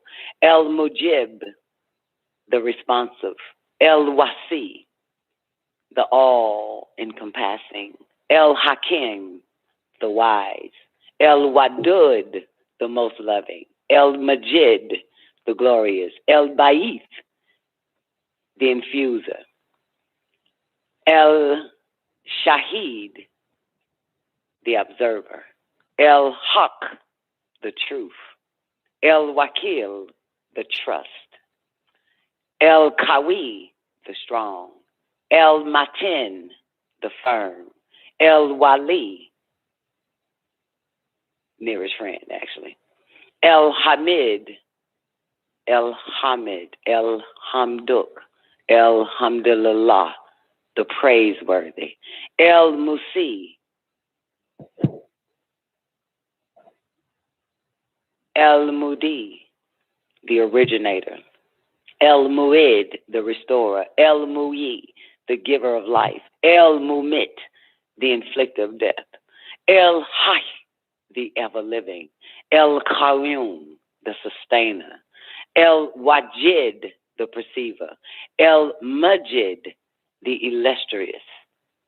El Wahid, the one. El Ahad, the only one. Al Samad, the eternal. El Qadir, the omnipotent one. El Mutadir, Muktadir, the powerful. El Mukarim, the expeditor. El Mu'akir, the delayer. El-Awal, the first. El-Akir, the last. El-Zaire, the manifest. El-Batin, the hidden one. El-Wali, the patron or the governor. El-Muta'ala, the self-exalted. El-Bar, the good. El-Tawab, the relenting. El-Mutakim, the avenger. El-Afu, the pardoner. El-Rauf, the most kind. Malik ul-Mulk, the master of the kingdom. El-Jali wal-Ikram, the generous. El-Musit, the just one. El-Jami, the uniter. El-Ghani, the wealthy, the sufficient, self-sufficient.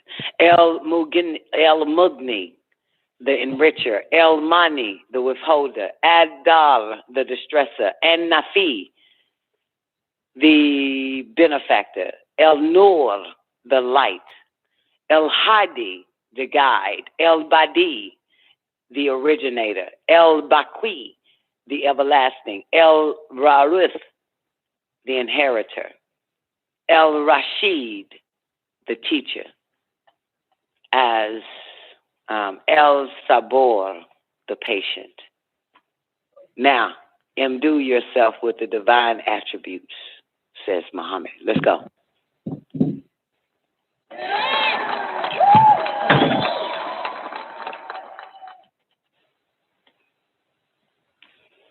Let's dance. Okay. Imbue yourself with divine attributes, says Muhammad. Allah is the prototype of man, and his attributes form the basis of Muslim ethics. The prototype of man. What does prototype mean? Allah is the prototype of man. What does that mean? And his attributes? Recreated. Prototype. 2.0. Upgrade.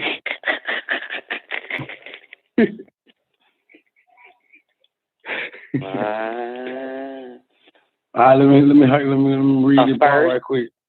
Let me read the part right quick so they finna count. Go ahead. Okay.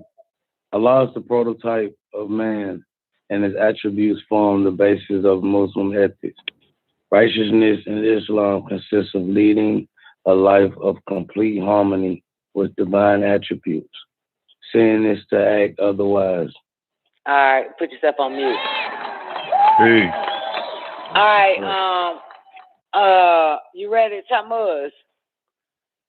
Allah is the prototype of man, and his attributes form the basis of Muslim ethics. Righteousness in Al-Islam consists of leading a life of complete harmony with divine attributes. Sin is to act otherwise. Give us charity and almsgiving. Charity or almsgiving, if you don't mind, Tammuz. Not at all. Kuluwm. Charity or almsgiving. All the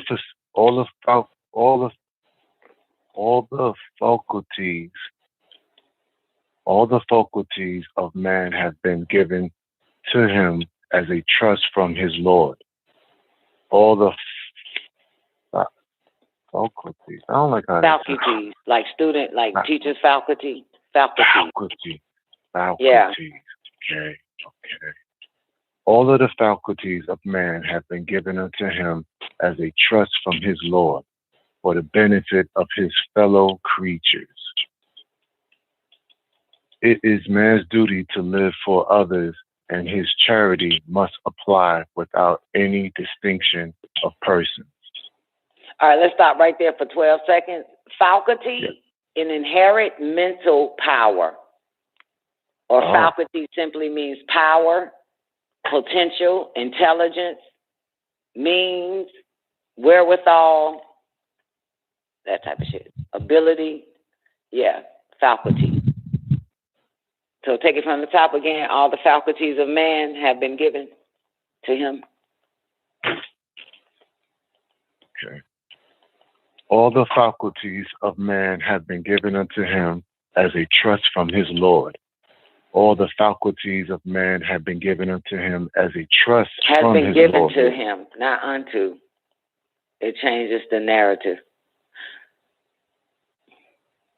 All of the faculties of man have been given to him as a trust from his Lord. All the faculties of man have been given to him as a trust from his Lord, for the benefit of his fellow creatures. It is man's duty to live for others, and his charity must apply without any distinction of persons. Charity in Islam brings man nearer to his Lord. Charity and the giving of alms have been made obligatory. And any person who possesses property above a certain limit has to pay a tax, levied on the rich for the benefit of the unfortunate. Pretty good. Interesting. Got anything from that? Charity of or alms giving? I like this part because I really live this for sure. It is man's duty to live for others, and his charity must apply without any distinction of persons. So if a homeless person, regardless of what nationality or race comes, you should still show love, you know. But yeah, I like that part. I disagree with that, but go ahead. Okay.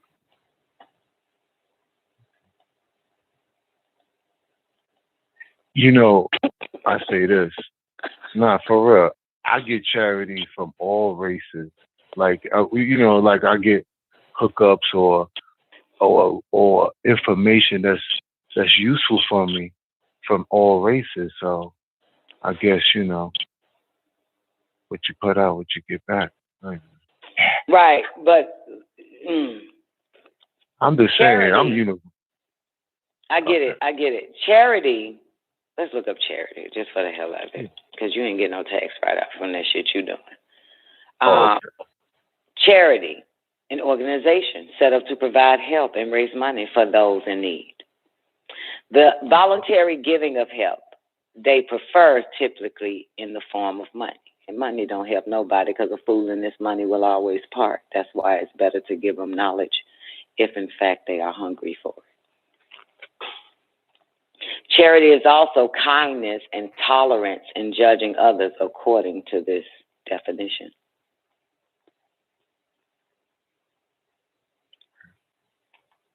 Yeah, charity. So, anyway.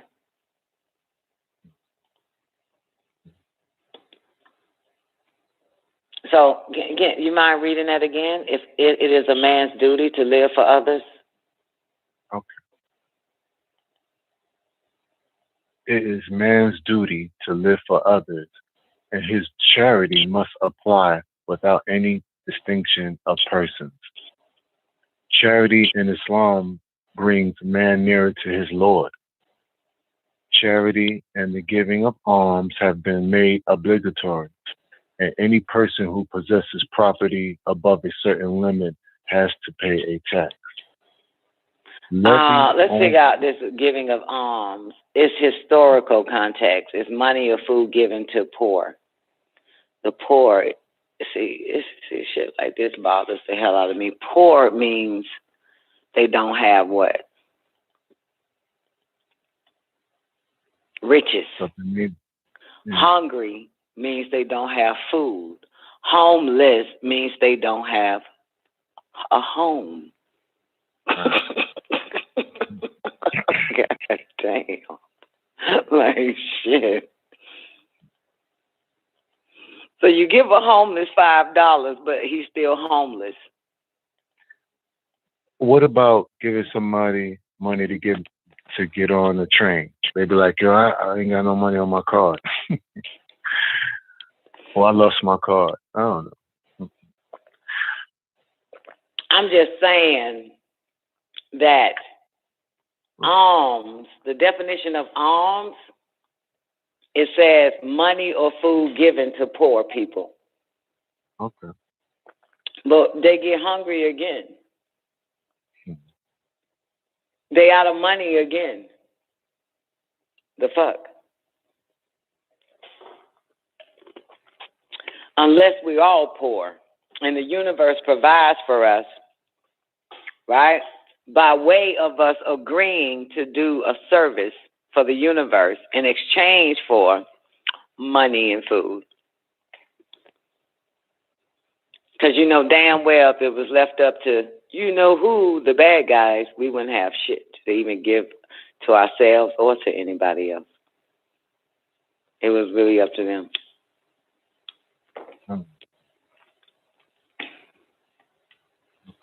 So let me ask this question. So let's hypothetically say we give the poor, and according to alms, this fucking definition, money or food. Do you think the poor actually will the poor also give what we gave to other poor people, money and food, or will they just eat it? Okay. But you know what? From a lot of different kinds of reading, I'm realizing that there will always be a group that will always need, and they can't do for themselves. And well, I am certainly that group that needs. True, but I'm just saying, like on a lower level, I am on the lower level. No, you're not. I need, motherfucker. True. When I need and I receive, I give out accordingly. How about buying? How about buying book bags like people do? That's using your money. You're not giving them money, but let's say your old spot that you know your old hood. You come around and you buy them some stuff for the children. I would buy them and use it and get a tax write-off from that shit. Did you not hear the first words that even the more you have, the more you tax? Levied on the rich for the benefit of the unfortunate. What it say? And any person who possess property above any certain limit has to pay a tax, right? The poor don't pay a tax, but I pay a tax and I have to get my money back once I give to charity. How else can I give again if the government don't give me back what I gave so I can give again and again and again? That's right. I like that. Gotta add that piece to it. Yeah. So when you do see them niggas bringing out book bags and all of that, you best believe that's a tax write-off so they can do it again and again and go further and further and do more and more. Right. You know what I'm saying? But in reality, the hood can buy their own fucking goddamn book bags. But these niggas have to just get rid of their money before the clock strikes 12, December 31st. That's for real. That's why you see them doing it. And it all starts around what? Summer. Okay. You believe it's back to school, but we know for a fact that after August, December is coming. So they have to keep dumping to the so-called less fortunate, even though they're not, because they got book bags, they wear Jordans, they got cell phones. A 4-year-old baby on welfare got his own cell phone. But we have to dump it to them. So all this money is dumped from August, when school starts, till Thanksgiving. They donate a whole bunch of turkeys in the hood and all this other type of shit, or anywhere else. And so that people can, that's a tax write-off. Then Christmas, a whole bunch of Christmas shit. Then the shit stops because December 31st is when they have to goddamn zero out on their taxes and show that they actually gave more than they kept at the end of the year. So it always starts from August to December 31st. You don't see them motherfuckers giving no more. January, February, March, April, May, June, July, then August again.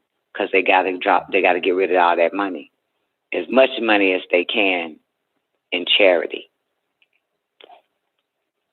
Understand.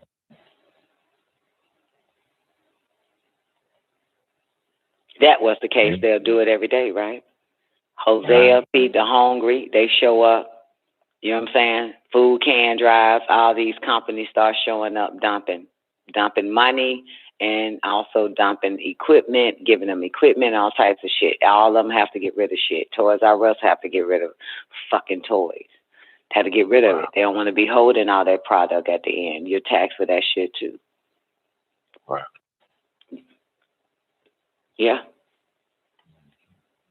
All right.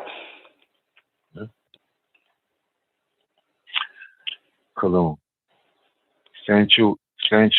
Sanctity of labors. Sanctity. Okay. Sanctity. Sanctity. Okay. Like Sanctity sanctify. Gotcha. Sanctity of labors. Is it only through righteousness and the goodwill of a man, in respect and obedience to and for the laws and commandments of our Lord, and respect for the individual human rights can be maintained in the world of man?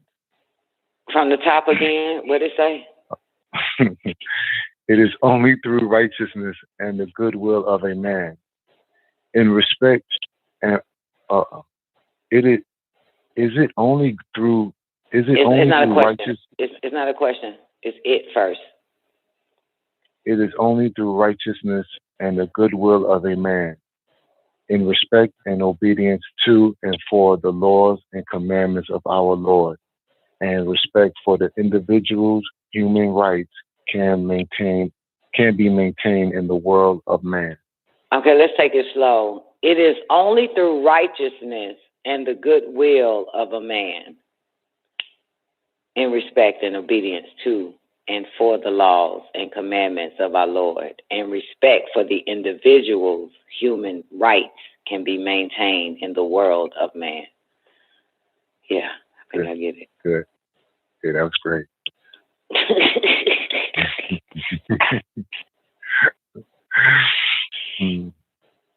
Kuluwm.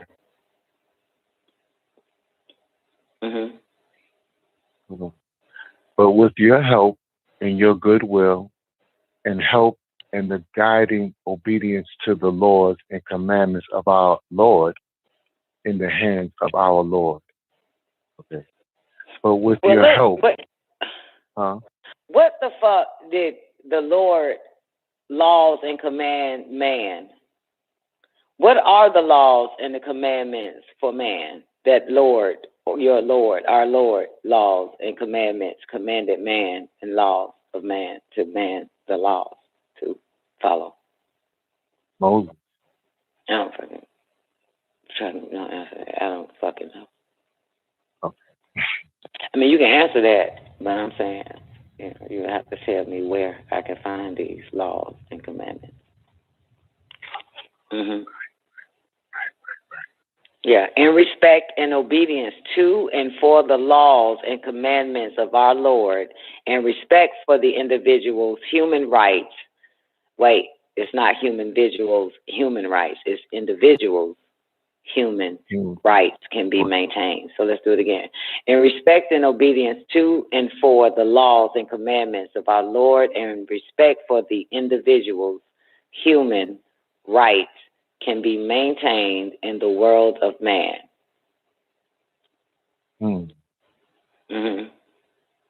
Interesting. The world of man.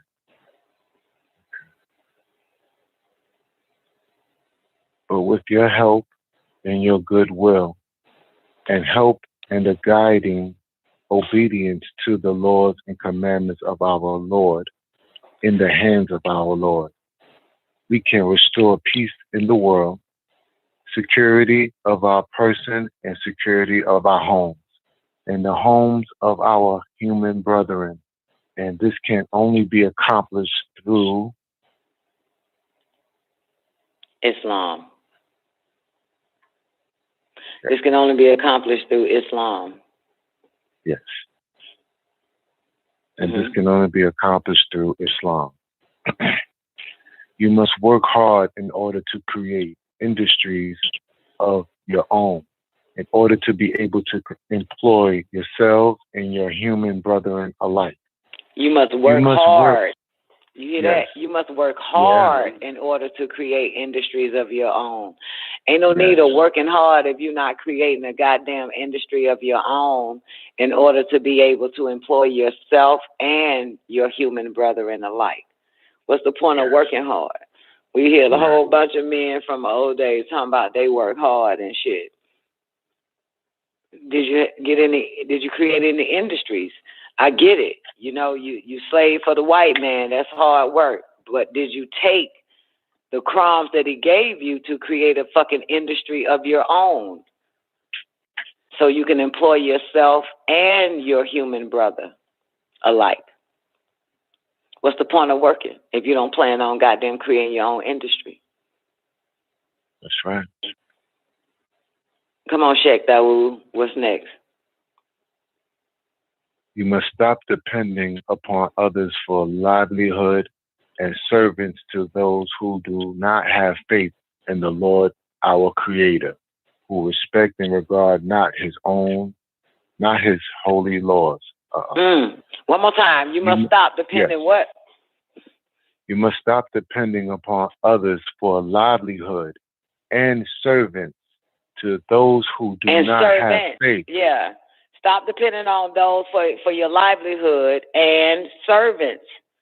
And you being a servant to those who do not have faith in the Lord, our Creator, who respect and regard not his holy laws. So one is three people. Stop depending upon others for livelihood. That's one. Two, the servants, being a servant to those who do not have faith in our Lord, our Creator. And three, who respect and regard not his holy laws. That's four. That's three people, three types of people.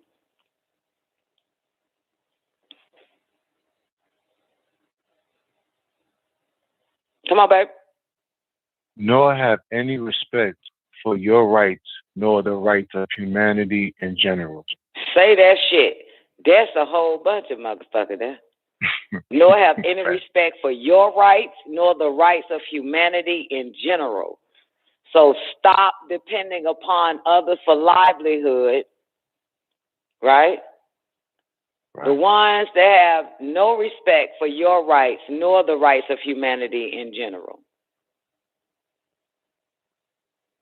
Stop depending on them motherfuckers. Let's go. But as Muslims, if you return to your worship of the one true Creator, to the worship. It changed the narrative with the your. Yeah, to the worship. But as Muslims, if you return to the worship of the one true Creator of our fathers and humanity in Islam and obey his laws and commandments, we can help to restore peace and security to the world of humanity with the help of Allah, the Almighty Creator. We shall as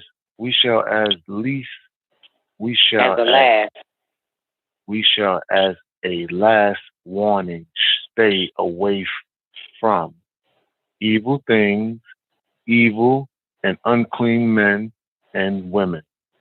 Be honest, just, and be truthful at all times, and at any cost in accordance with the laws of Islam.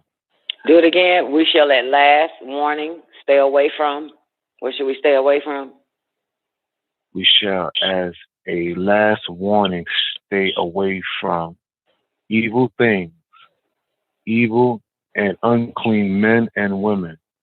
Be honest, just, and be truthful at all times, and at any cost in accordance with the laws of Islam.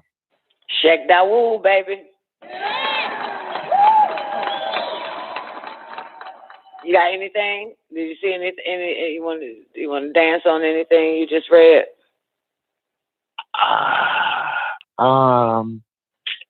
The unclean men and women. Stay away from them. I like that part. But yeah. No, this is awesome. This is the way to live. Yeah. We shall, as a last warning, stay away from evil things, evil and unclean men and women.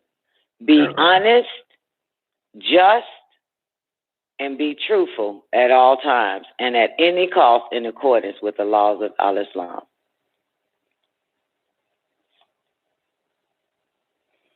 Yeah. Which is why Christianity is so much better, ain't it? You don't have to be none of that.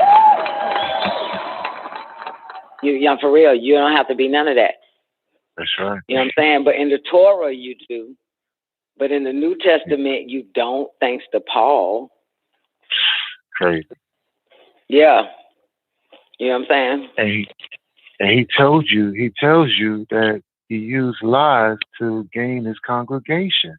And they be like, well, that was the old Paul. He's different now. I'm like, what?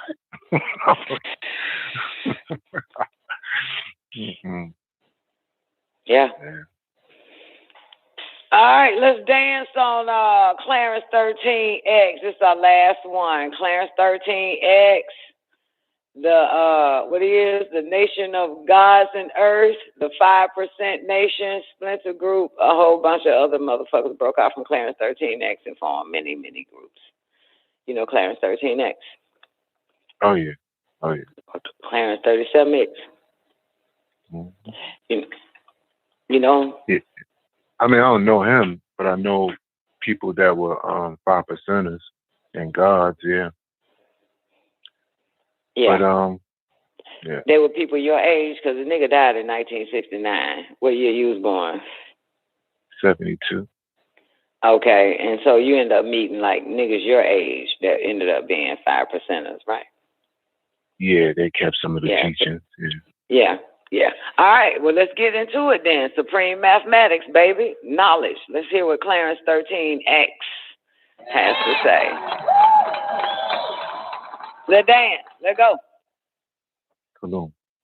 And Clarence Jawaz Smith, teacher of the 5% Nation, came from Danville, Virginia, America. Words of one of our great teachers, Clarence Jawaz Smith, also known as Clarence 13X or Clarence 37X, 1929 to 1969 AD. Supreme mathematics knowledge starts at birth and it is the foundation of all things in existence. And is not birth. Birth is not the it. Okay. Yeah, it's supreme mathematics. Okay. Let's go. Starts at birth. 90 seconds. The foundation of all things in existence. Knowledge is the original man who is the foundation of the earth's family. Knowledge. You know what the foundation means, right?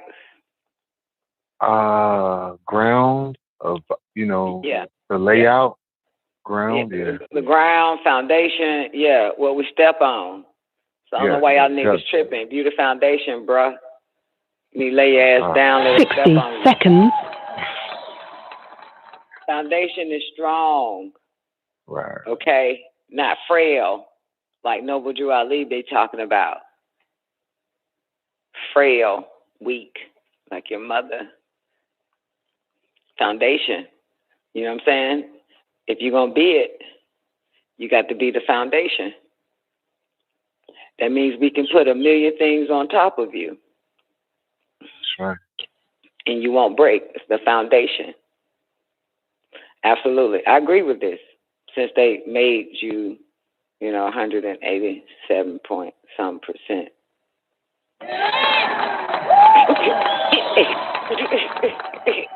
You put a little testosterone in you.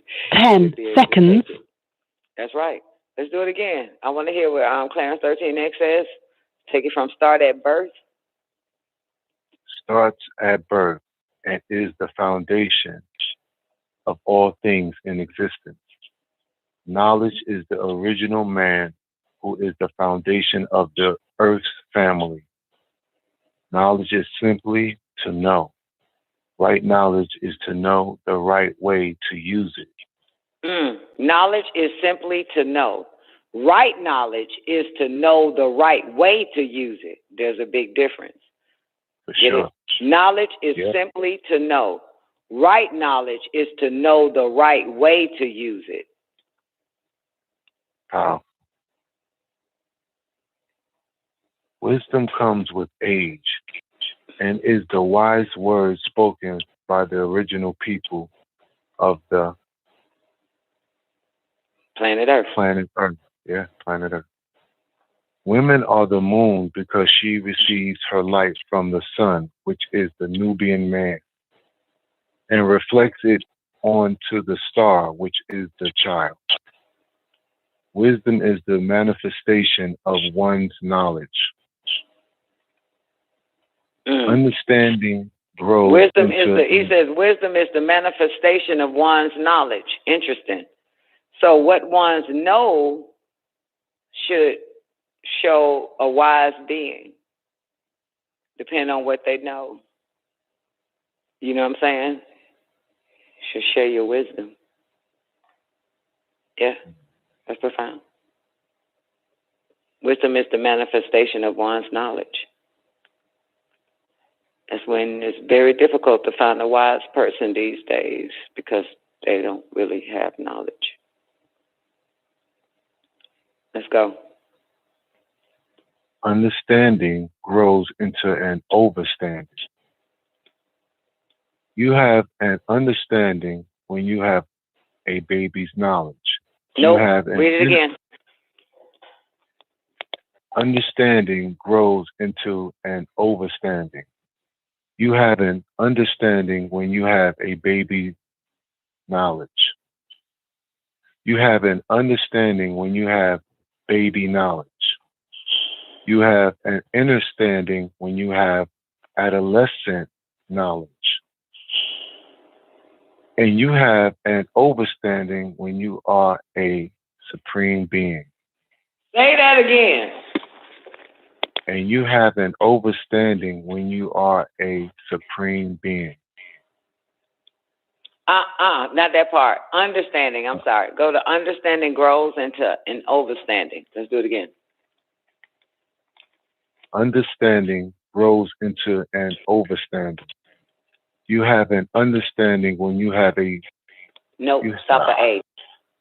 Okay. Understanding grows into an overstanding.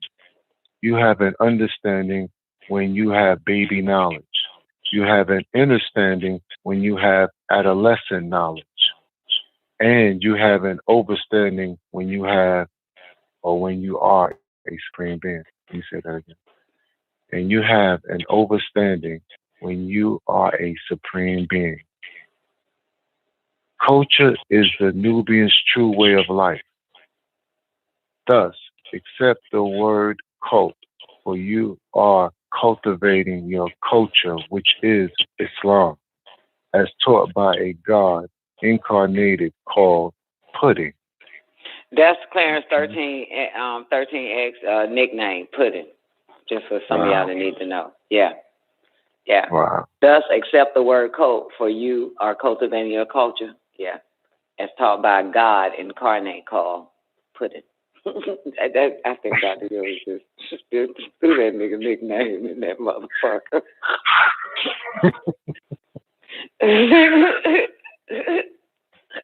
They want the fucking so Pudding in that bitch like your name was goddamn, your name was Big Head and shit. Like in the streets, Big Head. They know you by Big Head, but everybody else, all of your followers know you by Clarence 13. That nigga want to say good. As taught by Big Head.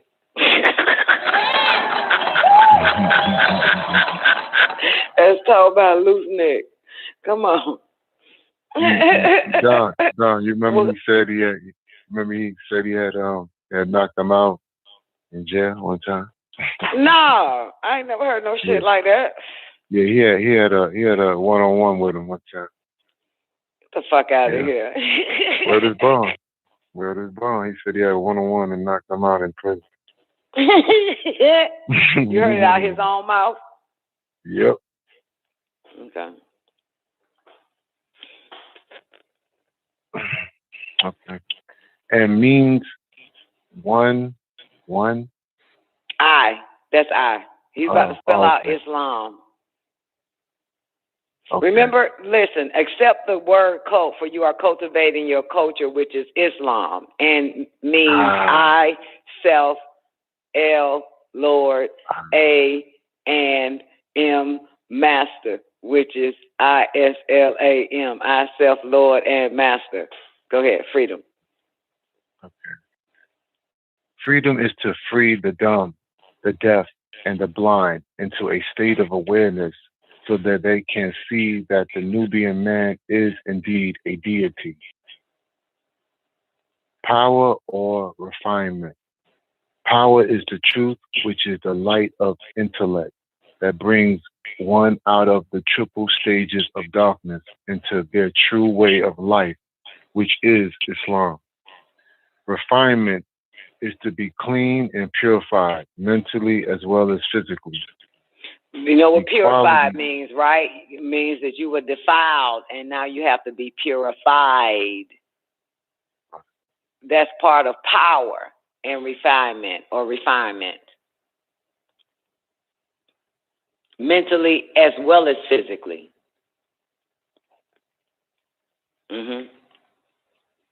Equality. Equality.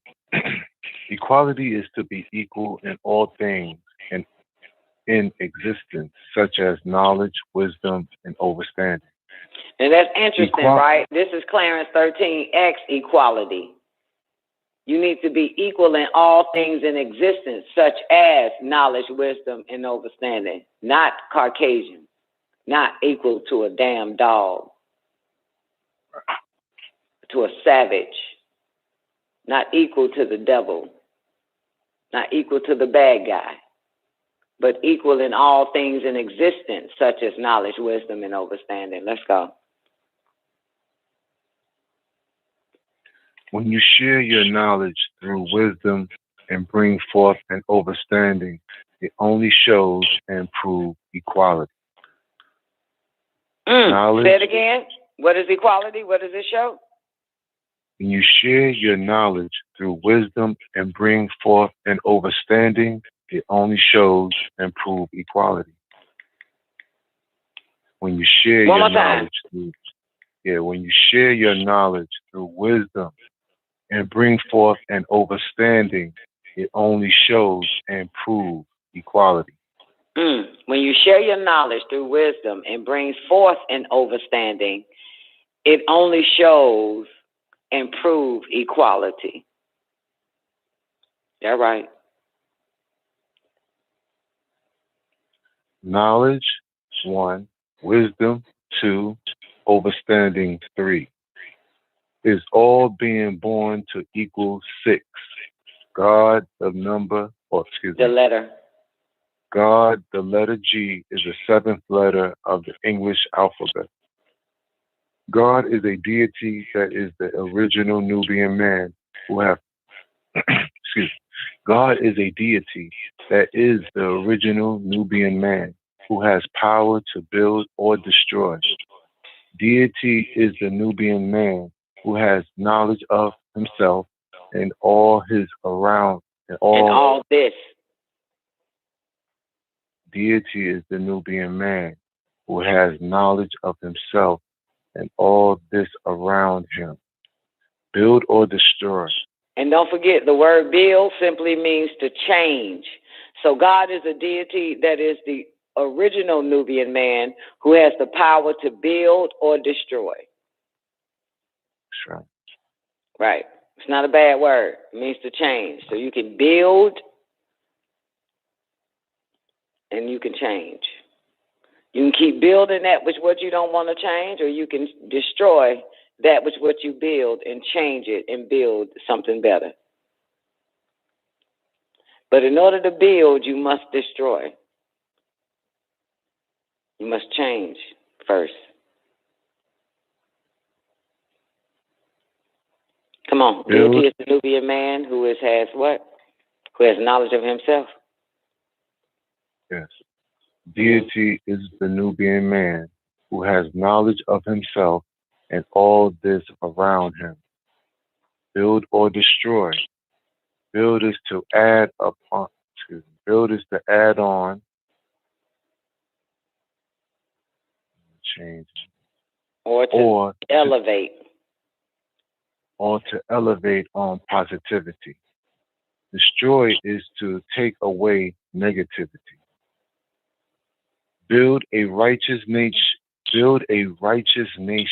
and destroy the devil's civilization is to be brought into existence physically as well as mentally. I totally agree. Don't be trying to build what this bastard done built.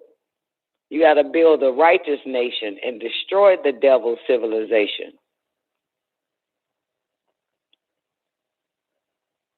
Build a righteous nation and destroy the devil's civilization is to be brought into existence physically as well as mentally. Right, which means destroy the devil's civilization mentally, in your head, and physically in your life. Yes. And in your body and all around. You got to get rid of that bitch nigga shit. Physically through the mother's womb and mentally through Allah's mathematics. O cipher is a 360-degree circle consisting of 120 degrees of knowledge, 120 degrees of wisdom, 120 degrees of understanding, making it complete. O cipher is a 360-degree circle consisting of 120 degrees of knowledge, 120 degrees of wisdom, and 120 degrees of understanding, making it complete. Peace equals P positive, E energy, A always, C creates, E elevation. Read it without it. Okay. Read what peace is. Positive energy always creates elevation. Peace. Positive energy always creates elevation. Peace. Gotcha.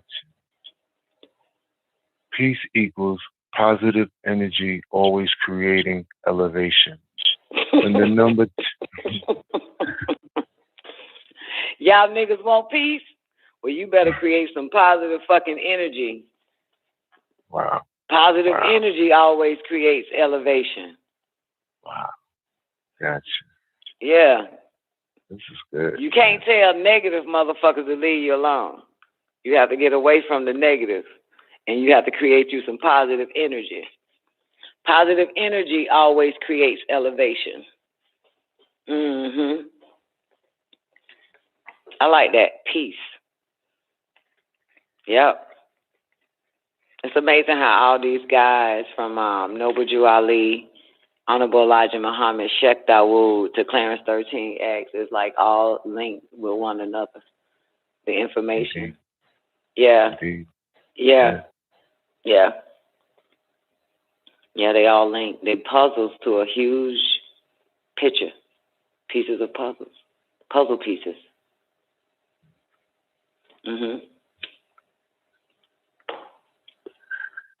When the number 10 is manifested, it would be knowledge add on cipher. You said it. When the number 10 is manifested, it would be knowledge add on cipher, or knowledge cipher knowledge representing the number 1 and cipher representing 0. Right. So cipher is 0, not O.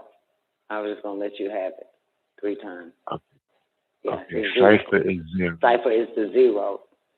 Yeah. It's the 0. It's the circle 0. Oh, so when they say let's create a cipher, that's coming in to come together as a circle. Absolutely. Absolutely. With the 0. And, Gotcha. And the number 10 is the 1 representing the knowledge, and the cipher representing the number 0. Yeah. Okay. The 12 jewels as taught by a God incarnate. Pudding. Pudding. Yo. Let's get these 12 jewels out. The 12 jewels as taught by a God incarnate pudding. Knowledge. is the foundation of all things in existence. Wisdom is the manifestation of knowledge one acquires. Overstanding is the mental picture projected through knowledge and wisdom. Freedom is to free the dome so that you may express your culture, Islam, with no restriction. Justice is the reward or penalty given to one according to their own deeds. Equality is to deal with one another. Equality is to deal with one another all things. Each one teach one. Is to deal with one another all things. Each one teach one. Food is the nourishment needed to sustain one's physical. Food is the nourishment needed to sustain one's physically and mentally. Physically by nutritious elements given to the body to keep it healthy. Mentally by Allah's mathematics. Clothing is the covering to protect the body. Clothing is the covering to protect the body to protect it physically.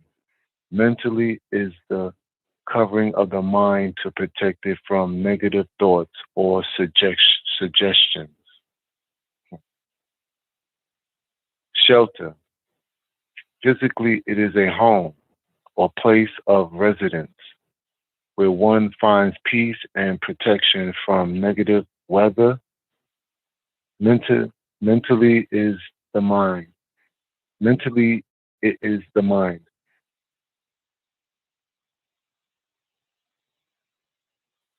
Love is the highest elevation of overstanding, with a force so strong that it cannot be broken. Peace is a universal greeting coming out of love, because without love there could never be peace. Happiness is the state one achieves out of love and peace. Supreme alphabet. A, Allah, is the original Nubian man, the maker and the owner of the planet Earth, and the one who made the Holy Koran, which he applies to every mile of land, and 1 year to equal his home circumference, who is all-seeing eye. Allah, see all.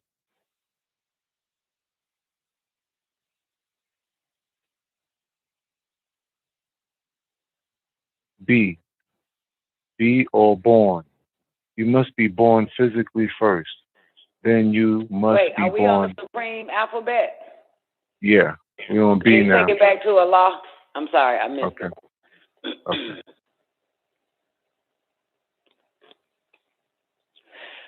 Oh, I do it. I forgot. You're on the other page. A, Allah, is the original Nubian man, the maker and owner of the planet Earth, and the one who made the Holy Koran, which he applies to every mile of land, 1 year to equal his home circumference, who is the all-seeing eye. Allah, see all. B. Let's go. Okay. Be or born. You must be born physically first, then you must be born twice mentally. And the ones who haven't been born twice mentally are the 85%ers, the poison animal eaters, slaves of a mental dead and power. Death and power. Take it from Right. be born again. Be or be born. People, okay. Be or born. You must be born physically first, then you must be born twice mentally. You know why? And the ones, oh yeah. I mean, go ahead, tell me. No, I mean, think. Then you must be born twice mentally. You get one born day. You get one birth. Right. That's the day you were so-called born. Then you must be born twice mentally. What is it saying? The 2 stages of growth, adolescence, and maturity. So, Okay. well, I don't know. Well, we came here with mentally. We came here with a mind. You know what I'm saying? You get it? But we had to be taught how to mentally train our mind. You know what I'm saying? Get it to obey us. That's our second. You know what I'm saying? So we have a mind, and our mind was running wild with us. You know what I'm saying? Making us do all this dumbass shit under wrong type of mind control, out of our mind into another being's mindset, in a sense. Get it? And then get our mind back. That's our twice. And start to observe and watch the mind first and know what the mind actually is and make it obey us that's when we get in our right mind. We was in our wrong mind first, right mind second. Right. Yeah. Okay. And the ones who haven't been born twice mentally are? The 85%. And what are they? The poison animal eaters, slaves of a mental death. They are slaves of a mental death and power. People who worship a mystery God. These are the ones who have to be born again. That have to be born again. Yep, these are the ones that have to be born again. The ones who haven't been born twice mentally are the 85%ers. The poison animal eaters, the slaves of a mental death and power. People who worship a mystery God. Yep. What's the next letter in the alphabet? Okay. The next letter, I'll do it. The next letter in the alphabet is C. And C is to see, S-E-E. To see is to overstand. At one time, we couldn't truly see the trick that was planted in our path. At one time, we couldn't truly see the trick that was planted in our path because we had the all-eye mattress thrown over our eyes. But we have been born twice and know that we are Allah, the supreme eye that can see all. D, divine or destroy.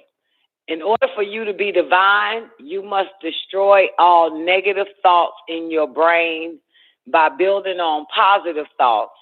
And in this day and time, the only way you can be divine is by building with I, self, Lord, and Master. E, equality.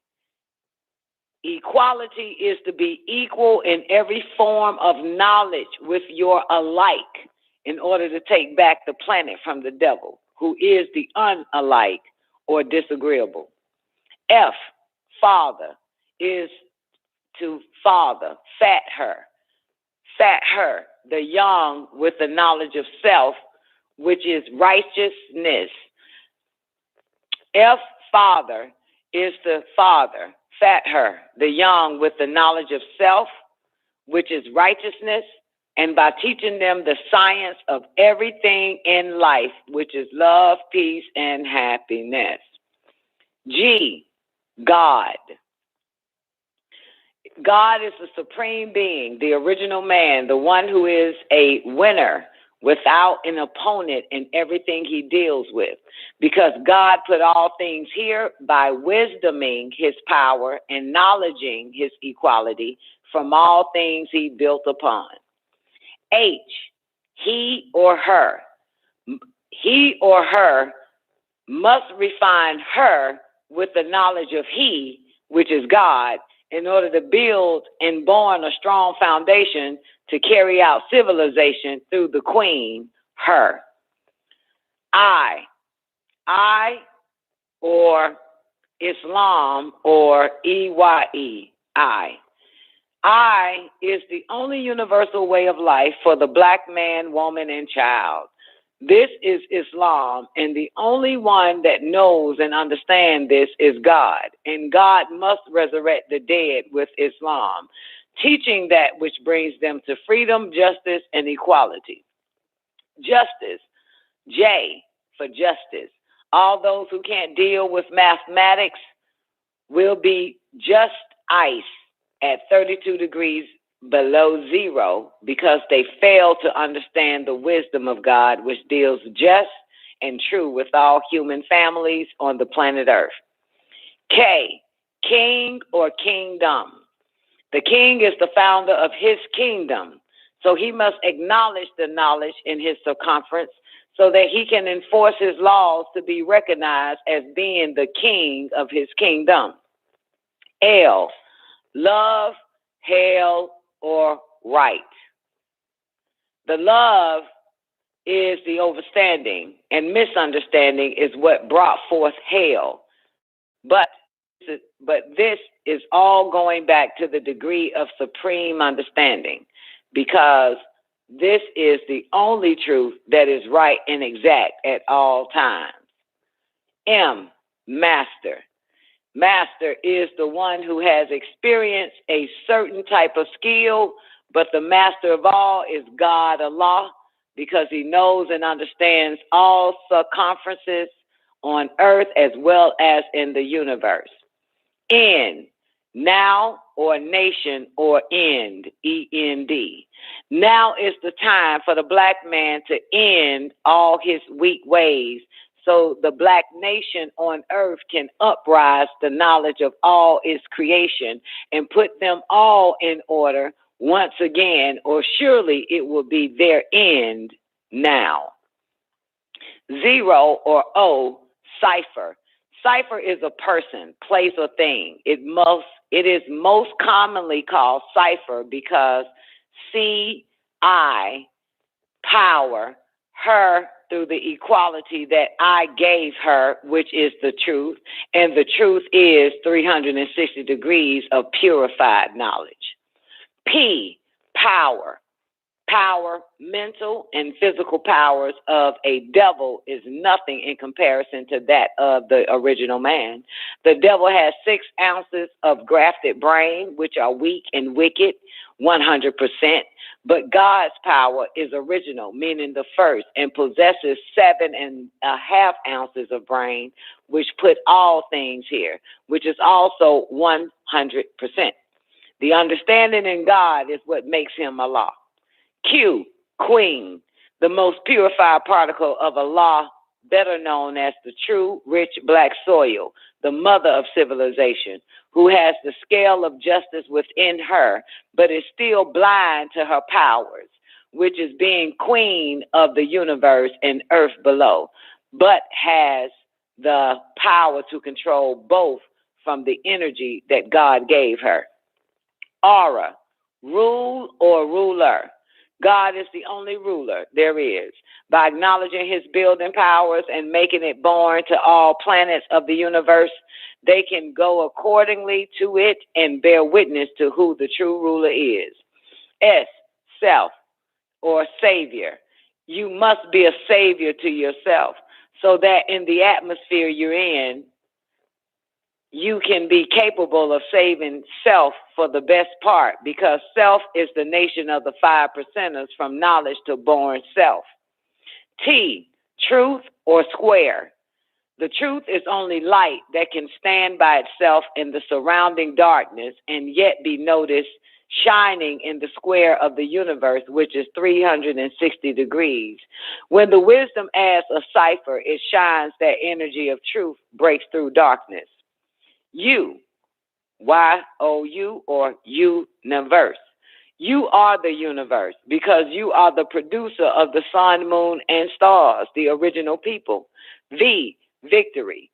Wisdom brings about a bad culture when one wisdom is destroying instead of acting according to the way of life, which makes the culture, I, God, which is Islam, the only victory known. W, wisdom. is an expression of knowledge, while the understanding brings about a clear picture of both through the eye of understanding. X, unknown. Equality, unknown, equality. Equality is unknown to those who don't know themselves. The 85%ers, dumb, deaf, and blind, so-called Negroes that need to grow from their mental depth and power because they are unknown to themselves. Why? W-H-Y is the question most frequently asked by those who are blind, deaf, and dumb because they don't know how to wisdom their power to show and prove why you, God manifesting the making of God, you why. Zig, zag, zig. Z is zigzag, zig, meaning knowledge, wisdom, and understanding. Peace, God. That's what they be saying, too. Peace, God. Peace, God. This is how it was conveyed from Clarence Jowers Smith, known as putting in a law to his followers, the 5% Nation. All right, we about to ready. Y'all ready for the mission to the planet Earth now? Let's find this out before 30 minutes. Show will be over at 1 o'clock. 4. All right. Think and remember where you came from. We are the original seed of what you call gods. You were taught to call us gods by those malevolent, disagreeable beings, the Luciferians, the serpent people, the human beast. They have influenced the minds of our leaders, either by appearance and physical form, as in the case of a Venerian, one of Violent Thor's own, who was known to us as Master Farad Muhammad, who came as a god from Saudi Arabia, Middle East, to seek out the lost tribe of Shabazz and to teach them knowledge, wisdom, and understanding. Up and above all these great men, disagreeableness crept in the form of misinterpretation to misguide you off the path. And we call out, quote, guide us to the way of the ones who stand straight, the way of those who you have bestowed your grace, and not those who have been cursed, nor of those who have gone astray. Remember your olive-toned parents of long ago, the woolly-haired beings, 9 ether or 9 to the 9th power of 9, are kingly crowned visitors to the solar system from the planet Risk. Remember our dark reddish-brown skin, copper tone, perfected in green as the greenest of olives because of the melanin that is within our genetics, which we have coded in our genes, the true Nubians, new beings, you, Melanites, and your way of life, Nuwapu, sound right reasoning. We are your original etheric parents, the Etherians that have returned in flesh just for you. You must know that in the lunar login of the 5th point in the month of May, when the planet called Gaia, a living organism also spelled G-A-E-A, positions itself in the location of revolution of the planet called Earth in the year 2000 AD.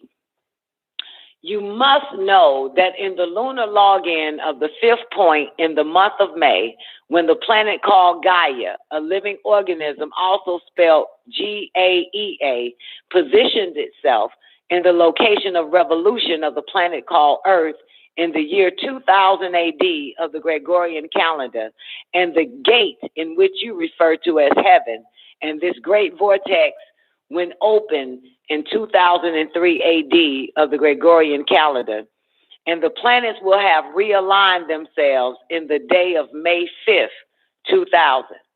The cherubims, the Garubat, will be excused, and their flaming swords shall sway from the tree of eternal life, and it shall open once again the throne of Anu.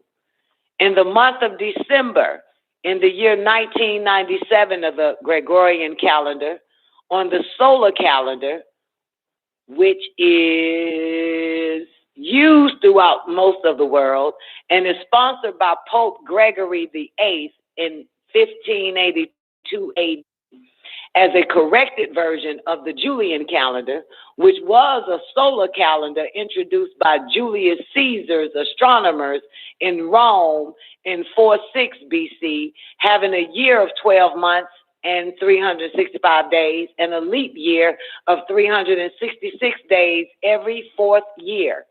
A smaller alignment of the inner 7 planets in this solar system will have already taken place. 7 bright planets will line up like pearls on a string. The planets align from west to east, beginning with Gaga, Pluto, then followed by Mumu, Mercury, Lamu, Mars, Lahamu, Venus, Ea, Neptune, Anu, Uranus, Kishar, Jupiter, and Anshar, Saturn, with a crescent moon alongside.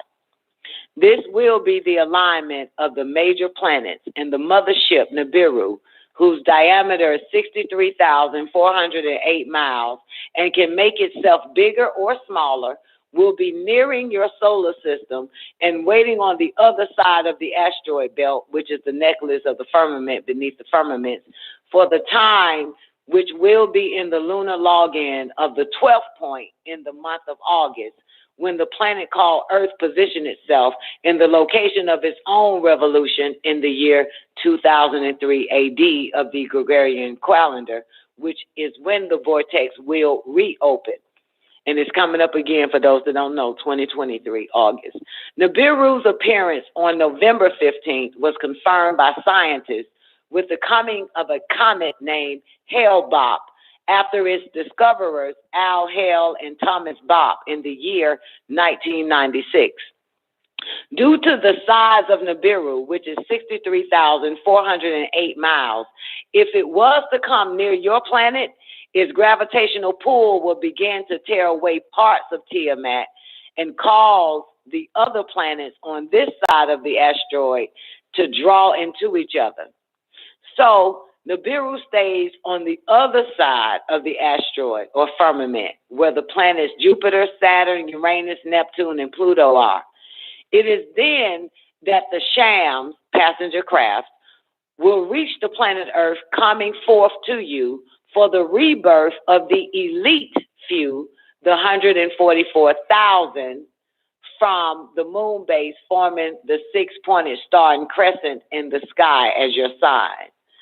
On Nibiru, you have 400 species, broken up into 3 sets of 144,000. You have the Igigi, the Denier, the Riskians, and many mixed species from different star constellations. The Christians late took the concept of the 144,000 and the rapture used in their Bible.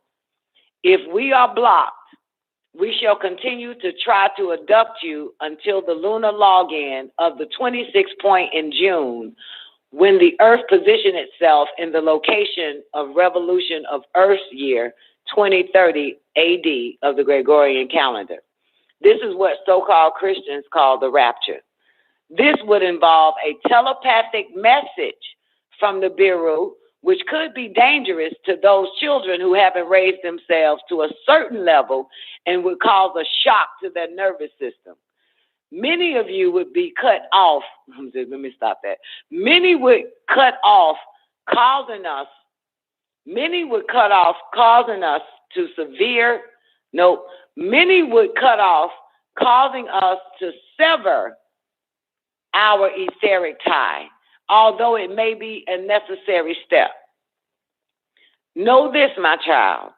In the lunar login of the 12th point in the month of August, when the planet called Earth positioned itself in the location of revolution of Earth in the year 2043 AD of the Gregorian calendar, this vortex will reopen, and we must depart with or without you. So be prepared. My child, listen and understand. These crafts are coming to pick you up, their children. However, the evil Luciferians in human form, aided by the cursed seed of Canaan, and their brothers, the Halabians, the Phlugoroids or Halub, are on the rise in many names and organizations throughout the world today and are trying their best through the media and mind control to make you, the children of the Anunnaki Elohim, regress back to your state of Homo erectus with the aid of black devils. If you regress back to that state, then, my children, the elders have no reason to come for you, for it is Homo sapien that is in our image and after our likeness. Let me explain to you how it all began. It all started when we, the Anunnaki, needed to protect the dwindling atmosphere of our home planet Risk. We are the 8th planet of a tri-solar system in the 19th galaxy of Kuluwm. The rays from the 3 suns, Uttu, Apsu, and Shemish, were depleting our ozone layer. The energy level of the radiation was increasing and made the hole in the ozone layer bigger every time all 3 suns shone on the planet at the same time. It is the same as on Earth, where the ozone layer is depleting, allowing more damaging ultraviolet rays to penetrate the atmosphere. However, unlike the planet Risk with our 3 suns, the planet Earth has but 1 sun. So the depletion level is not occurring as fast, but will happen eventually. Look for the sign of the little boy, El Nino. The planet Risk has 3 suns, Uttu, Apsu, and Shemish. I just want to put on record, the Holy Tablets was being written in 1960s and finally came to us in 1990. This part was in the book, El Nino. El Nino did happen, okay? El Nino did come. Just want to tell you that. The planet Risk has 3 suns, Uttu, Apsu, and Shemish, that all have damaging ultraviolet rays and has a much faster rotation than that of this planet. So the depletion of the ozone layer occurred at a faster rate. We need to build a protection, a dome of gold dust particles suspended in the atmosphere to protect the planet from the damaging ultraviolet rays. The gold was needed because it shields the sun rays. It is used to reflect the sun's heat. Gold is very special. It's a high-polished metal with a high-polished finish. It can be made thinner than any metal. It can be stretched thinner than paper and stretched for miles. That is why they use it. Gold can be vaporized better than any other metal, and it doesn't tarnish. Gold can always hold under any condition. We had to abort our planet until it could be mended. Thus, we moved on to Kissel, known today as the Orion Galaxy, which was originally a 6-star, 6-sun constellation. Others went and started living on Aish, Arcturus, which is the brightest star in the Bootes constellation, and Pleiades, a star cluster in the Taurus constellation, which has many life forms, but we made our home the 3-star belt of Kissel. In the Wabik is Kasul, which is Orion. We had to get closer to the Milky Way, and this sun, which has exactly 1 billion years left to burn itself out if the ozone layer doesn't deplete or the 7 plagues doesn't destroy it.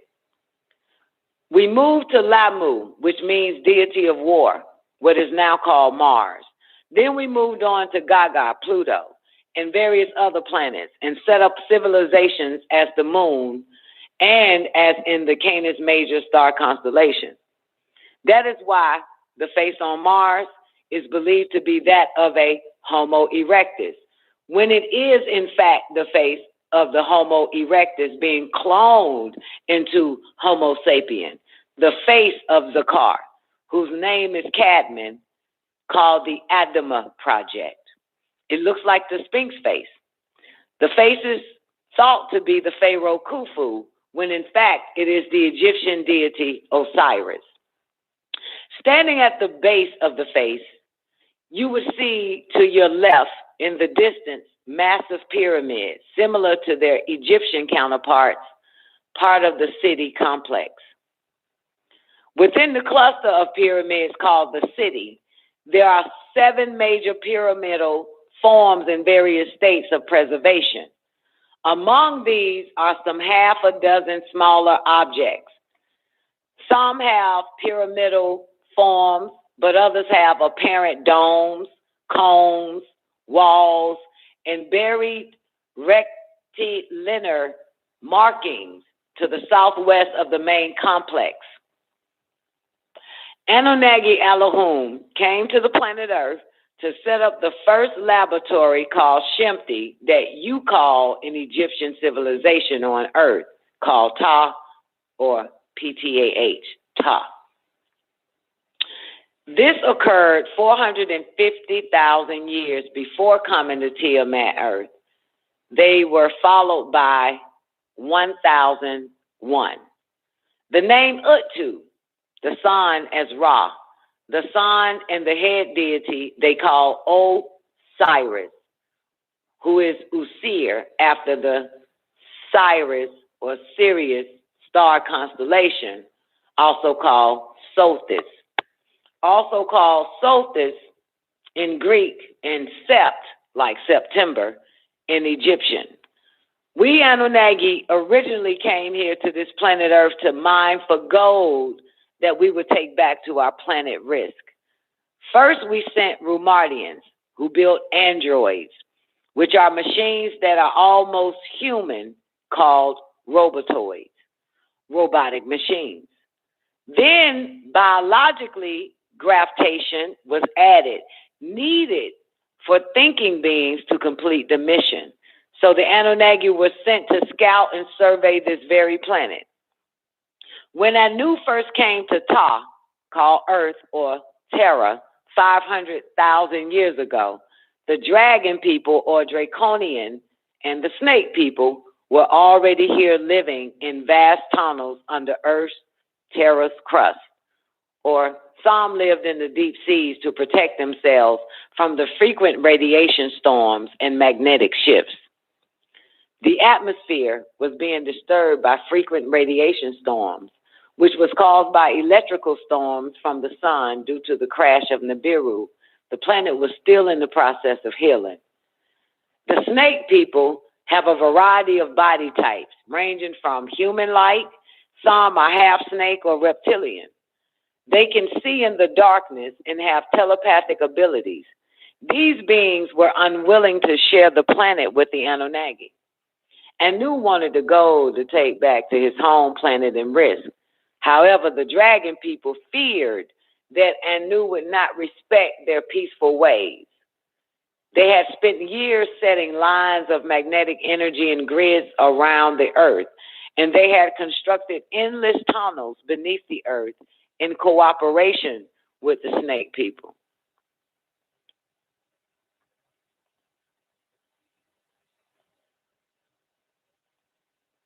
One more.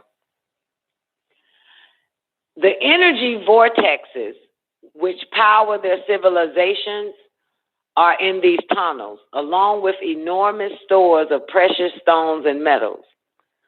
There were a few battles happening on Earth and in the skies. Finally, arrangements were made, territories were drawn. To keep the peace on the planet Earth between the Draconians and the Riskians, you had to marry a daughter of one of them. So Anu agreed to mate with the Draconian princess named Yid, or Id, I-D, the daughter of Sidis,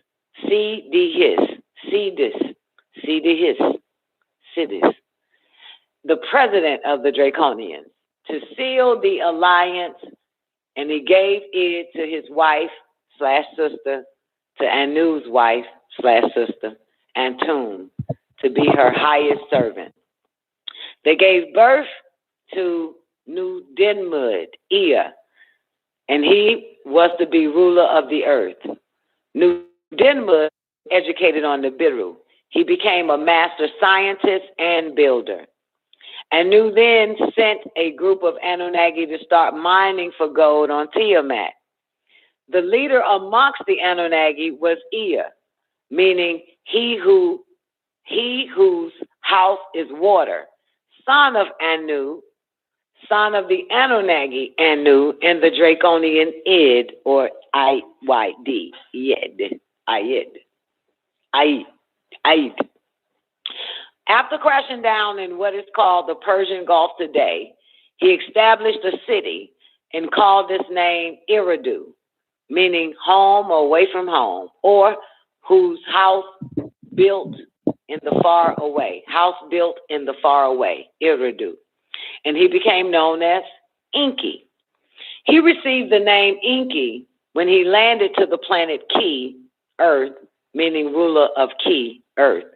However, his birth name was Nudenmud, meaning he who fashions things, or Ea, a reminder that his seed was of the water. Reptilians, Ea, a reminder that his seed is of the water. Anyway, Enki built waterworks in the marshlands at the head of the Persian Gulf. He surveyed the marshlands, cut canals from drainage and water control, built dikes, dug ditches, and built structures of bricks molded from the local clays. The first divine city built was called Iduku, meaning house of the holy mound. He joined the Igdalat, Tigris, and Sarutu, Euphrates, rivers by canals. And at the edge of the marshlands, he built his water house. He built a cube-shaped temple called the Ubad Shrine, and there the secrets were stored. Enki was assigned to Earth, and he agreed to the assignment. He was chosen for this job because he was brilliant, he was chosen for this job because he was a brilliant scientist and engineer. Enki built himself a beautiful kingdom in the sea called the Abzu. The structures of the Abzu were built of silver and lapis lazuli, part high on a mountain and part submerged underwater. When Enki wasn't working in the Abzu, he built dams and rerouted waters. Enki loved water and frequently paddled around the marshes all by himself, studying fish, insects, and the grasses along the riverbanks. However, all did not go well with Enki. Enki got caught up in the delicacies of the world, and he stopped transporting the gold. He started to take the gold, shipping it to South America, then called Amexem.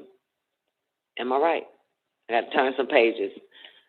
Started shipping the gold to South America, then called, I'm right, Amexem, instead of taking it straight on home.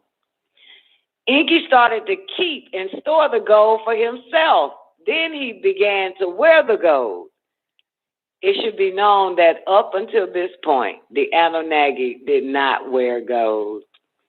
Enki got caught up with these people who were half Nubian, African, and half Hamu, Chinese, called today Native Americans of the Sioux Aztecs, the Toltecs, Hopi, the Navajo tribes. They referred to him as Quetzalcoatl, the winged serpent. Enki promised these people he would come back in a sagui, meaning 60 years for the gold, your leprechaun. However, he didn't because he was sentenced to Nibiru, and he was not allowed to return to the planet Ki, Earth, anymore.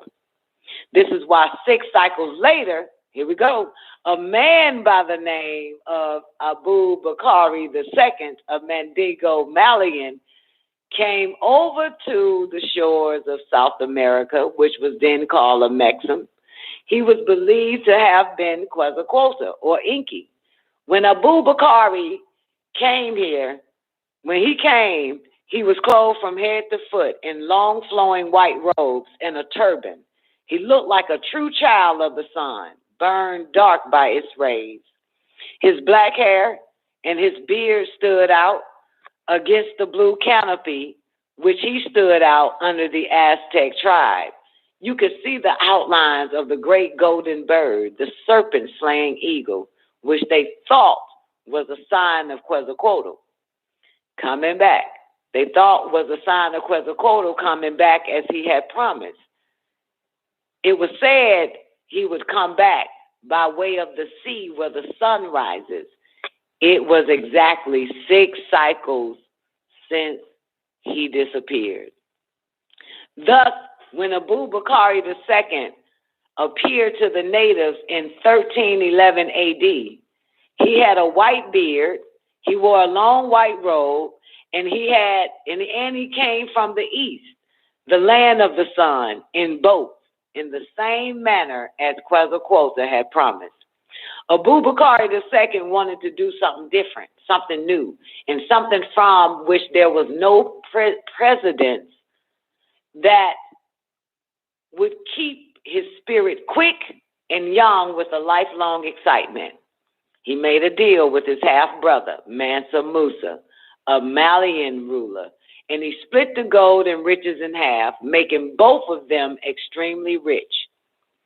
They had a vast empire that stretched from Tunis, Libya, Morocco, and all the way over. Abubakar II took half of the riches and history of his empire and sailed to the shores of America.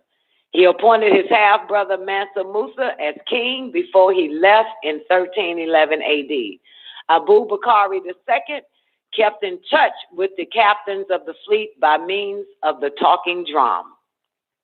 Abubakar II arrived precisely 6 cycles after the disappearance of Quetzalcoatl by way of the sea from among the Toltecs in 999 AD. Thus, he was mistaken by the Aztec as Quetzalcoatl. His white robes fitted in with the image of symbolic white bearded figure, while his black skin was the right ceremonial color of the rain god and wind god aspects of Quetzalcoatl. A cycle is equal to 52 years in the Aztec culture, which is their Sagui, a 60-year cycle. The Aztecs were originally called the Zu Aztecs. The name Zu, Z-U, comes from the Assyrian deity of thunder and storms, equivalent to the Aztec deity Quetzalcoatl, deity of thunder and rain. The medieval Mexican and the Mandingo Malians have a lot in common. For example, the plum serpent motif of ancient Mexico and the feathered serpent cult in medieval Mali. In medieval Mali, the equivalent of Quetzalcoatl is the Dasari or the Siri of the Bambara, the tribe of the Mandingo, from which Abubakar came. The Dasari or the Siri is the protector of the village. The Dasiri is the protector of the village, the beneficent spirit whose sacred animal is a snake. The feast of the Dasari takes place at the beginning of the year, like that of Quetzalcoatl.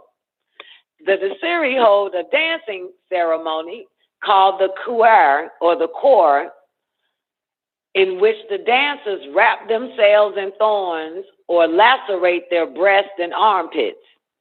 Some beat themselves with the long, flexible scourges. In the Quetzalcoatl ceremonial, the same self-chastisement and the use of thorn picking occurs. In both Mexican Quetzalcoatl and the Mandingo Dasiri worship, these thorn pickings or prickings, these thorn prickings and whippings were designed to bring blood out in drops. This blood dropping symbolized the falling of raindrops. Now, 4 cycles later, a man by the name of Hernando Cortez, also known as Hernan Cortez, and his band of bearded conquistadors landed from Cuba, not far from the same spot. Montezuma II, the Aztec ruler, received firsthand reports of the visitors, which accorded closely with the Toltec tradition of Quetzalcoatl's return. Cortez came at the end of one of their 60-year cycles in March of 1519, when he sailed along the coast of the Yucatan and landed in Mexico. Those innocent people, the Aztecs, thought him to be Inky returning, as their ancestors had predicted for thousands of years. Some also thought him to be Quetzalcoatl, the winged serpent, because Cortez fit the appearance of one of the Aztecs' prophecies of a bearded, legendary god king. He was received with honor. His soldiers were allowed to roam through the city at their pleasure, and they found a lot of gold and other treasures in the storehouses. Cortez, born in 1485, died in 1547 AD, explored the coast of Mexico, finally stopping near modern Veracruz, where he founded a city in order to legitimize his expedition. People were trying to conquer Mexico from the natives of that land. This is why Cortez was there in Mexico. After gaining important information regarding the political situation in the highlands of Mexico, Cortez marched inland and made an alliance with the Native Americans of Tlaxcala, who were the traditional enemies of the Aztecs. He began to pose as Quetzalcoatl. The natives believed that this legendary ruler and deity would eventually return to Mexico from the east.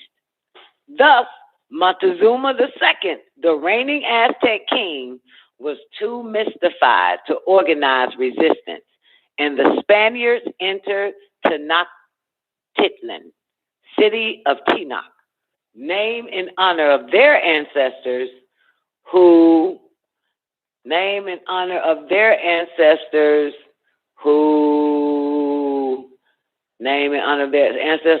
came from the Pacific, the Aztec capital, unopposed in November 1519 AD. This was a stepping stone to Cortez's eventual conquest of Mexico. Thus, thinking Cortez was Quetzalcoatl, also known as Inky, they turned all the gold over to him, showing him and his crew the massive amount of gold stored in the underground caverns in what is called Ecuador today.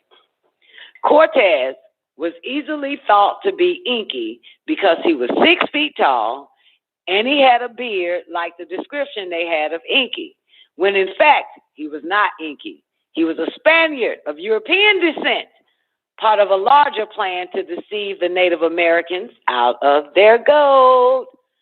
Inky's restriction from returning to Earth he did not like, but was forced to comply. Since all did not go well with Inky, the transportation of the gold had been slowed up. Thus, my child, more Anunnaki were sent. They came down in groups of 50s. One of the groups was led by Marduk, meaning leader of the deity, son of Inky and Damkina, or Damgina, as Damkina, Damqina, blood of the 50. She was a faithful wife.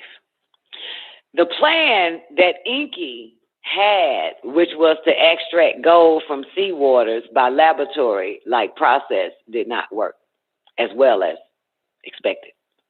However, the gold was still badly needed, and the Anunnaki faced a tough decision.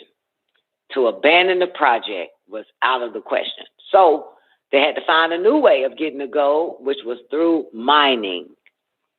By then, the Anunnaki knew that there was a lot of gold in the Abzu, the primeval water or the primeval source of Zuab.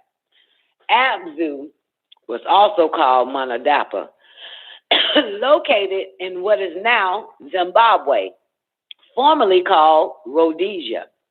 near South Africa, which was then called Rasala. However, the African gold had to be extracted from the depths of the earth through mining. And the Anunnaki had to go from the easy water treatment process to a hard toil process, which was to extract the gold from below the surface of the earth. They called it Abaddon. By that time, Enlil, meaning ruler of the skies, or Nunamnir, meaning the light of fish, which was his other name, son of Anu and Antum, he was sent down to take charge of Earth's mission and organize the gold deliveries to Nibiru. This caused a rivalry and jealousy between the two brothers, Enki, god of the earth, and Enlil, god of the heavens, who were sons of Anu, the Most High God. The male species of the dragon people didn't want to cooperate with brother Enlil. They naturally preferred Enki, as he was one of them, being the son of a Draco, or a being from the Draco star constellation. His mother is Id, was a Draconian. There are many strands and different breeds of Dracos, one commonly known as Vulcans. Vulcans that were living in the seas, also known as Meldekians, living in the Bermuda Triangle, in Mu and Atlantis, not to be mistaken with another type of Meldekians called the primitives. The Vulcans that lived in the sea, Antum pretty, ain't she? And knew otherwise. And the Vulcans that lived in the sea were from the Mizar constellation, which is also referred to as Zeta Reticuli. They originated from the planet Meldeck. However, when their planet was destroyed, some took residence on the planet Earth, while others took residence in the constellation Draco and Zeta Reticuli. Now, one group were known as the primitives, and one was known as the dragon or Draco. Both of these beings were testing with humans in hope of breeding more humanoid beings to take over the planet Earth. Both of them. The primitive Dracos and the dragon Dracos, they both of them beings were testing with humans in hopes to breed more humanoid beings to take over the planet Earth. Okay. The primitives from the Bermuda Triangle, sometimes called Atlantis, refused to cooperate and surrender to their ancestors. The ones who came in were hoping that the primitives from the Bermuda Triangle would accept the old ways from when they lived on the planet Meldeck and follow their old leadership. However, they were wrong. Great day, boss lady. They were wrong. The Atlanteans said, nope, no way. So there has been a battle going on the planet Earth, beneath it, and interdimensionally between the two groups of reptilians and greys. One group is set on evacuating the planet Earth and taking control of it by imprisoning human beings and using them as food, which are the primitives. The other group is interested in the divine in humans by breeding the genes into the human beings. This is the group that Id, mother of Enki, came from. You hear that shit? So the Draconians, right?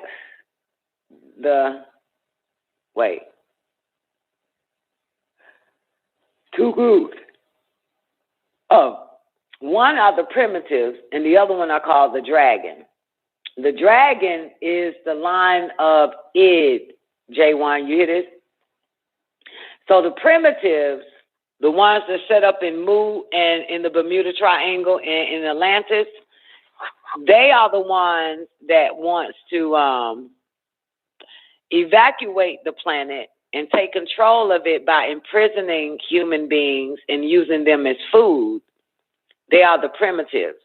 The dragon group of Draconians, called the dragon, is interested in the divine in humans by breeding the genes into the human beings.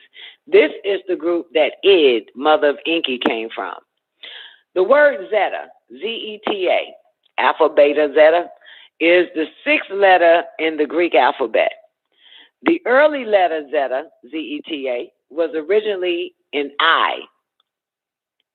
The Greek alphabet came from the Phoenicians. The letter Z is the replica of the cobra, snake, which resembles the symbol for the Zeta reticulans. The letter Zain, Z, is the 7th letter in the Hebrew alphabet, and it means weapon. In the Canaanite language, the letter used as Z also means weapon. The letter Zay, Z-A-A-Y, is the 11th letter of the Ashuric, Syriac, Arabic alphabet. As a numeral, Zain denotes 7. Another type of draconian species is called gargoyles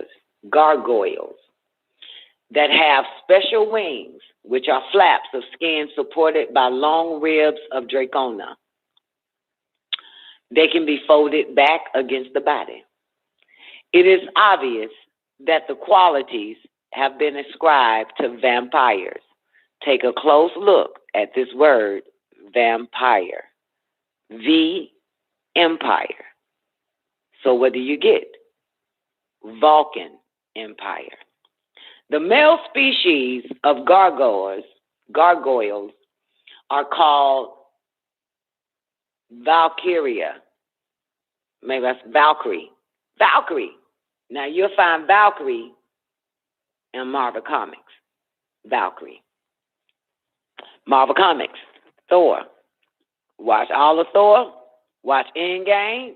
Watch my favorite Thor, because that's when the Valkyries really show the fuck up on Thor. What came first, the Holy Tablets or Thor? Marvel Comics. Holy Tablets, bitch. The Valkyrie.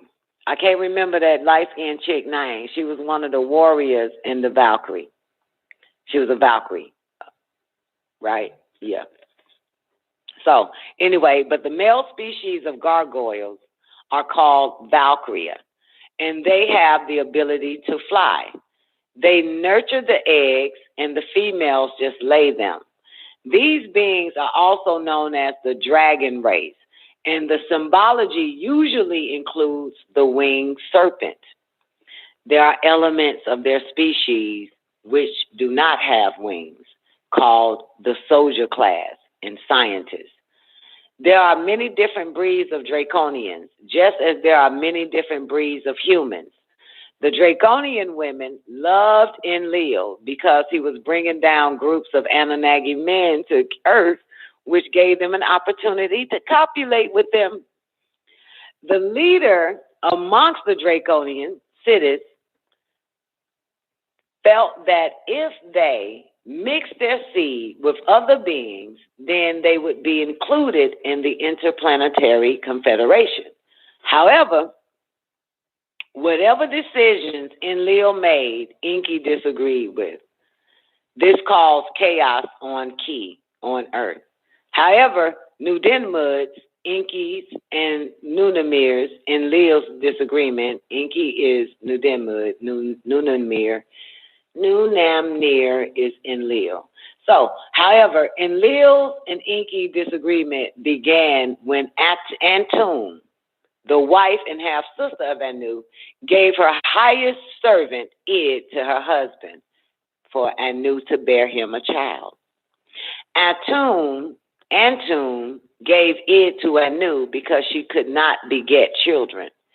Id and Anu had a son named Nudenmud, later to be called Enki, who was the firstborn son of Anu.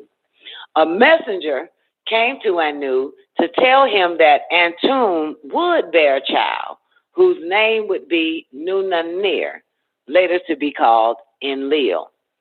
Antun had given birth to Enlil, and after some time, Antun became jealous of Id's relationship with Anu. So she asked Anu to put that bitch and her child out. Anu complied and sent Id and Enki to Eridu, referred to as the desert, It went to live with her people in the underground tunnels of the earth. This made Inky mad as hell. He was pissed. By Nuberian rules, for y'all to get this, by Nuberian rules of succession, Enlil became the legal heir instead of Inky. So Inky believed that Enlil stole his birthright. When all had arrived to Ki, the planet Earth, Enlil had meetings with the Anunnaki to break into tribes and spread out to 7 different cities: Tilman, Salam, Mu, Lumeria, Qadesh, Nefer, and Ashkelon, or Alkebaland.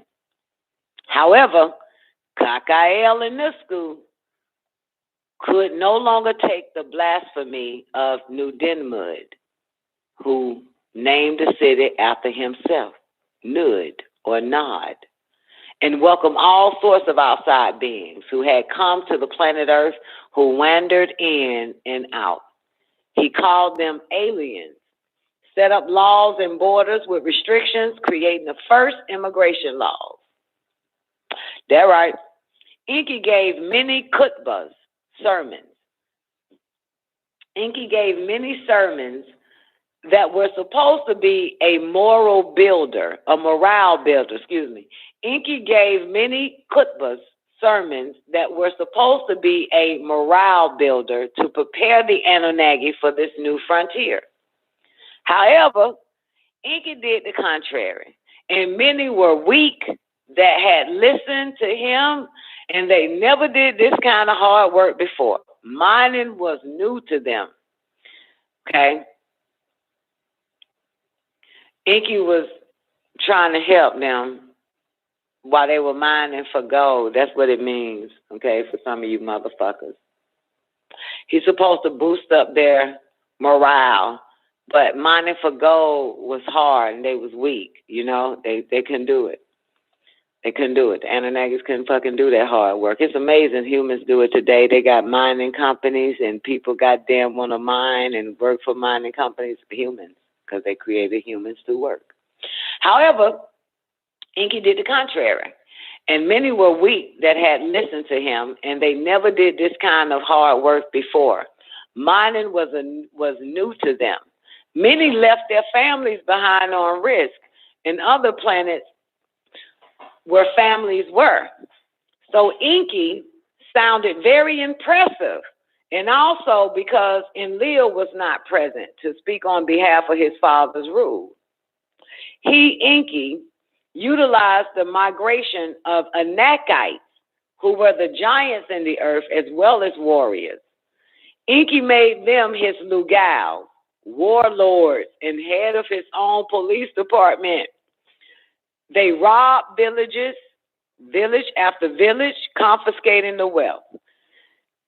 This police department even harassed Nusku and Kakao. That's not Kakao. Sorry, that's Kakao. Kakao.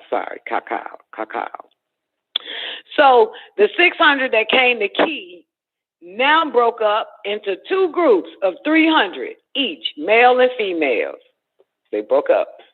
Those who followed Inky, who was surrendering himself to Hindu deities called Leviathan, and surrendering their customs and traditions, and even went as far as to raise the grotesque Ishtar, also called Inanna, to be a supreme deity called Sith, or Singh.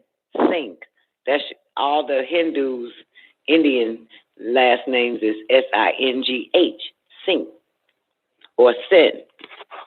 You had those who followed.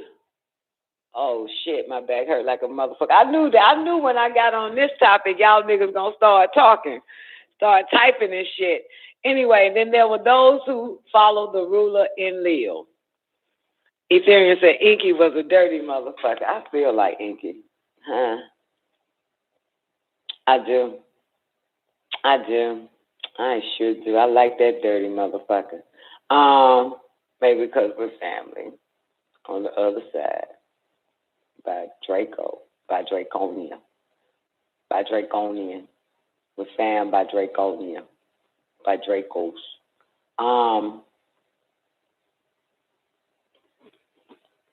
Okay. I lost my spot listening to y'all motherfuckers, and the story gets good. Y'all enjoying it so far? Y'all enjoying it? Yay or nay? Yay! Hold on. I'll take a sip. You enjoying it, Tamu?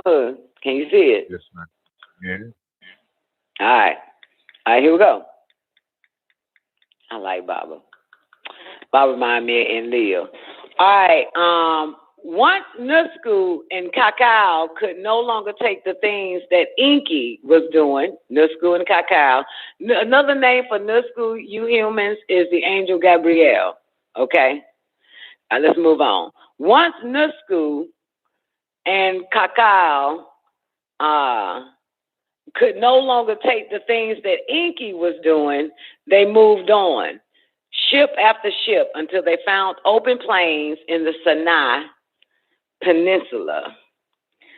There they landed and proceeded further north to set up 7 cities. They were called Tilman, Salam. Thank you, sweet Polly. There they landed and proceeded further north to set up 7 cities. They were called Tilman, Salam, Mu, Lemuria, Qadesh, Nippar, or Nefer. The second city, and 7 Ashkelon, or Al-Kibalan. The city Nippur, the city Nippur was also called Nibruki, and it was ruled by Enlil. It was the most important city and considered the navel of the earth. This is where he built the Durga, sacred chamber, where he kept the tablets of all, the Akasha records, and the Duranki, bound of heaven and earth.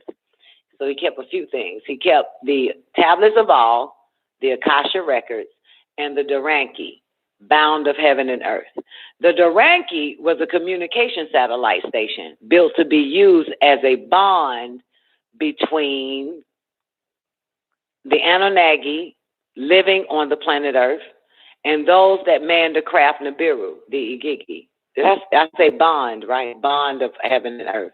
Yeah, so it was a communication satellite station built to be used as a bond between the Anunnaki living on the planet Earth and those that manned the craft Nibiru, the Igigi. He also built a place called Larsa, meaning seeing the red light, to keep close relationship between the Anunnaki and the Igigi. The Igigi are the beings that stayed in the skies and manned the craft Nibiru when the Anunnaki came down to Ki, to the planet Earth. The word Igigi, I-G-I-G-I, I-G-I-G-I, Igigi, means those who stayed in the skies. And the Sumerians translated as those who see and observe, the watchers. The Igigi remained in constant orbit around the planet Tiamat, Earth, acting as intermediaries between Earth and Nibiru. So now we have 2 separate societies of the Anunnaki on Tiamat, planet Earth. The Democrats, who have become Tafugut, is that a B? Yeah. Tafugut. The Democrats, who have become Tafubut, agreeable, and the Republicans, who have become Ra'abut, disagreeable, and live in the 7 cities. So the Ra'ubat, the Republicans, they lived in the 7 cities: Sipar, Kish, Kutha, Sharupak, Uruk, Isin, Eridu, 7. Enlil set up a democracy, from the French démocratie, from late Latin democratia, from Greek demokratia, demos, meaning people. And a government was set up as their original home on the planet Risk was ruled. Inky set up a republic, from the French République, from Old French, from Latin res publica. Res, R-E-S, means thing, publica, feminine, of publicus, meaning of the people. okay, to repopulate the planet Earth. He told the Anunnaki that he would bring their families back together so that they can rule the planet. Thus, they had the administrators and workers. The people of Enlil wore nose rings in their right nostril, and the people of Enki wore a gold earring in their right ear. However, the ruler of the groups wore both the nose ring and earrings in their left ear when there was peace and happiness. The women wore it both in the nose and in both ears. This was passed down from generation to generation.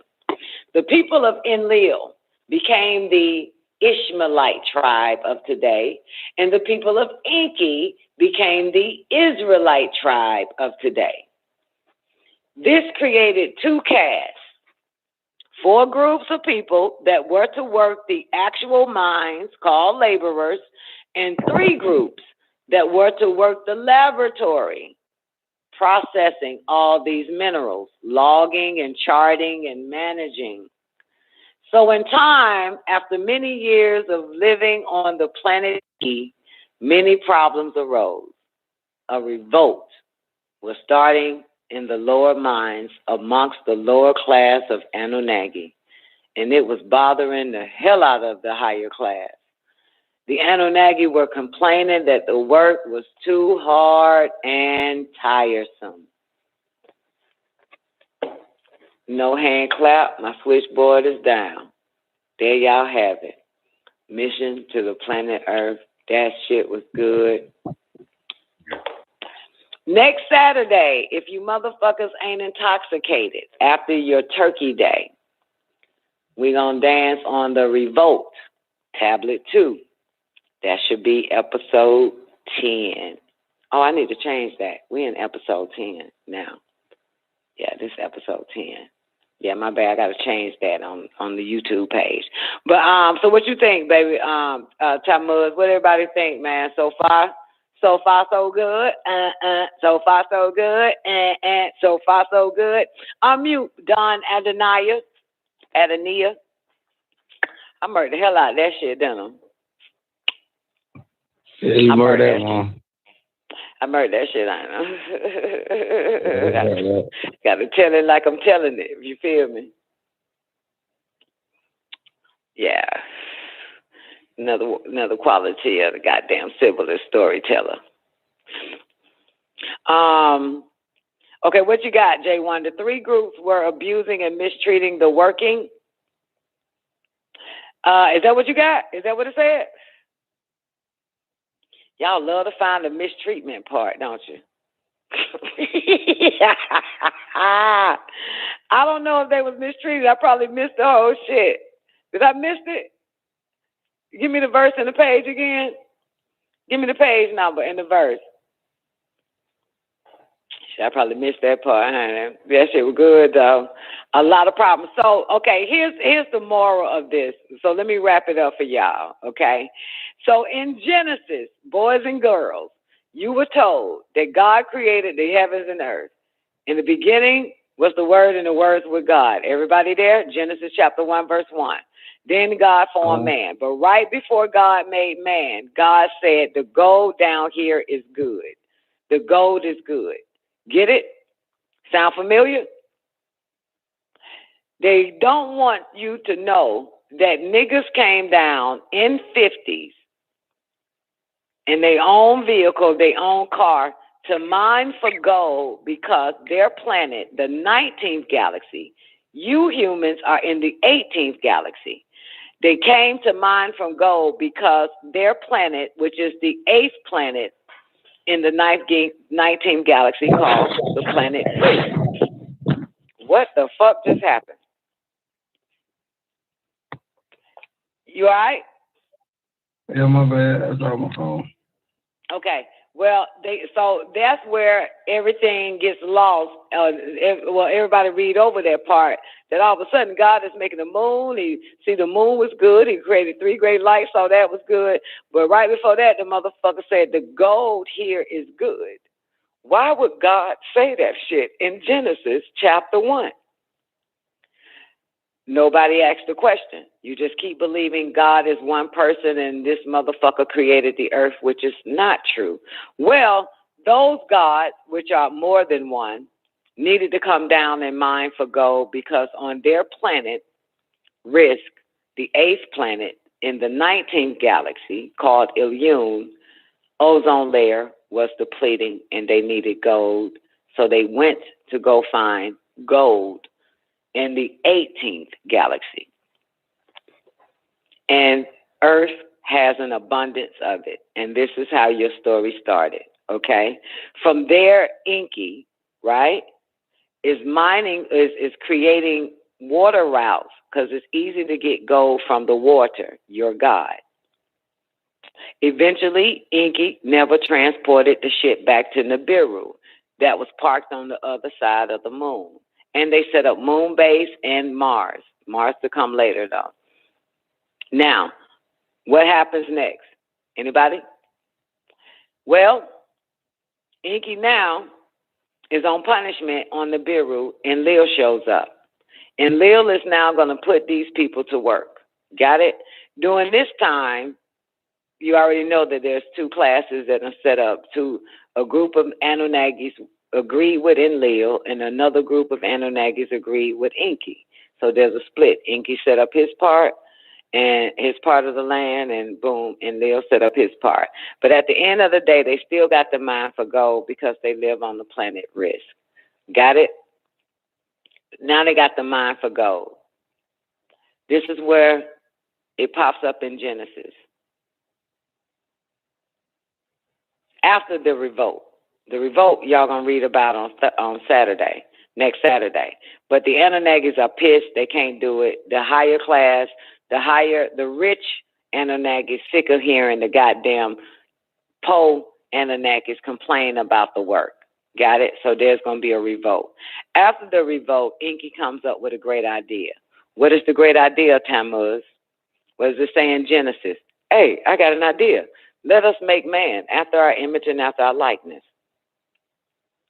And get that motherfucker to mine for the gold. This is why you'll see the pictures or the pyramids and all that shit, a laboratory on Mars to this day. The first phase or the prototype of the Adama project is what they call it. The Adama means of the ground. So they started genetic breeding, genetic splicing, genetic cloning to create a primitive worker. Got it? Not only that, this is how the AT gene get inside you. Not only that you are the worker, but they wanted you to have some common fucking sense, some intellect, so they wouldn't have to do all the shit they sell. You understand? Not a bunch of dumb motherfuckers. So they put their intellect. So in our image and after our likeness simply means it has to have the ability to also reason, but it shall still serve us. It shall still work for us and mine the fucking gold. Thus, the Adama project was complete, and it said God made man. Remember now, from the very beginning in Genesis, everything that God made was good. And he made two great lights and saw it was good. Oh, he made some trees and saw that was good. Oh, he made some animals and saw that was good. Oh, he made some fish in the sea and saw that was good. He made some plants and saw that was good. And by the 6th day, he made man, and it doesn't say, and he saw man was good. I just want to keep putting that on record. Read it your fucking self in your holy Bible, and you'll see that everything was good. Even the gold was good. But not the fucking man that they made, the human being that they cloned. Okay? But anyway, so now, boom. That's where your Adam and Eve story picks up or takes off. Starts there. Okay? And now everybody believed that God made them. But there was already people, what, Adania, living on the earth, right? And you know that simply because Adam and Eve gave birth to Cain and Abel. Cain killed his brother, went to the land of Nod. One, it can't be a land of Nod. Unless there's people there. You can't call a land the name of a land if ain't nobody there. That's indication number one, right, Miss Hudson? So obviously people had to be there if Cain went to the land of Nod, and it says where Cain knew his wife. So that means what? It was people already on the planet Earth when Adam and Eve was here. Because ain't no way you're going to know somebody in another place that you're going to name the place Nod if Adam and Eve was only two. That's a boo-boo. Adam is a tribe of people. They only grafted that. And, of course, a little bit later tell you it was giants in those days. So that also let you know that there were some very tall people living there as well, and some short people. If there was giants, it had to be midgets there too. So, anyway, the Bible is a genealogy, okay, and geographic. It's not a religious book. So there you have it. That's how they got here, okay? That's how basically that's how they got here. And they didn't create the fucking earth. They crashed and fucked up the earth, so they had to fix it. You understand? Same way if you break something coming to my goddamn house, you are responsible to fucking fix it. You understand? And not bootleg it, not duct tape it, not glue it, motherfucking niggas. But to get the right motherfucking supply and fix it, put it back the way it was. So they crashed into the planet Earth, splitting it, even making the fucking moon, as you call today, which is a number of the fucking satellite. So, and of course, dust was all over the fucking planet Earth because of the crash. And thus it was void and darkness upon the face of the earth because the dust clouds blocked the fucking sun. So it was dark. So they had to remove the dust clouds. So they said, let there be light. And they started moving the dust clouds. This shit is quite simple, ain't it? Once you get some fucking right knowledge, man, and you know what I'm saying, you just start to see this shit for what it is. Same way, goddamn it, we goddamn it, 8 of us smoking in the closet, motherfucker. And J1 come in like, God damn, I can't see shit with all this smoke. We have to remove some of that smoke, turn the light on. Let there be light, goddamn. We smoking in the dark around this bitch. Hard to see. So, bam. It's quite simple. Ain't nothing fucking religious about it. They just don't want to tell you it was you niggas. They lied about you niggas not knowing about Egypt. You know they lied about you niggas, goddamn it, coming from another fucking universe, another galaxy, excuse me. You know what I'm saying? They lied about you niggas only being slaves. Shit, they lied about you being the goddamn gods too. The fuck? The aliens, the ET niggas that done showed up. Those are you. Yep. It's a beautiful day and time, baby. Can't trust this bastard. And you can't trust the nigga that's taught by this lying ass motherfucker, because if you taught a lie, no, if you believe it, you're going to teach a whole bunch of other motherfuckers the same lie that you believe. And because you have lost the ability to think and to reason, your mama, daddy believe that dumbass story that some motherfucking spirit was hoovering above the surface of the goddamn deep. And some spirit, not flesh, is making shit.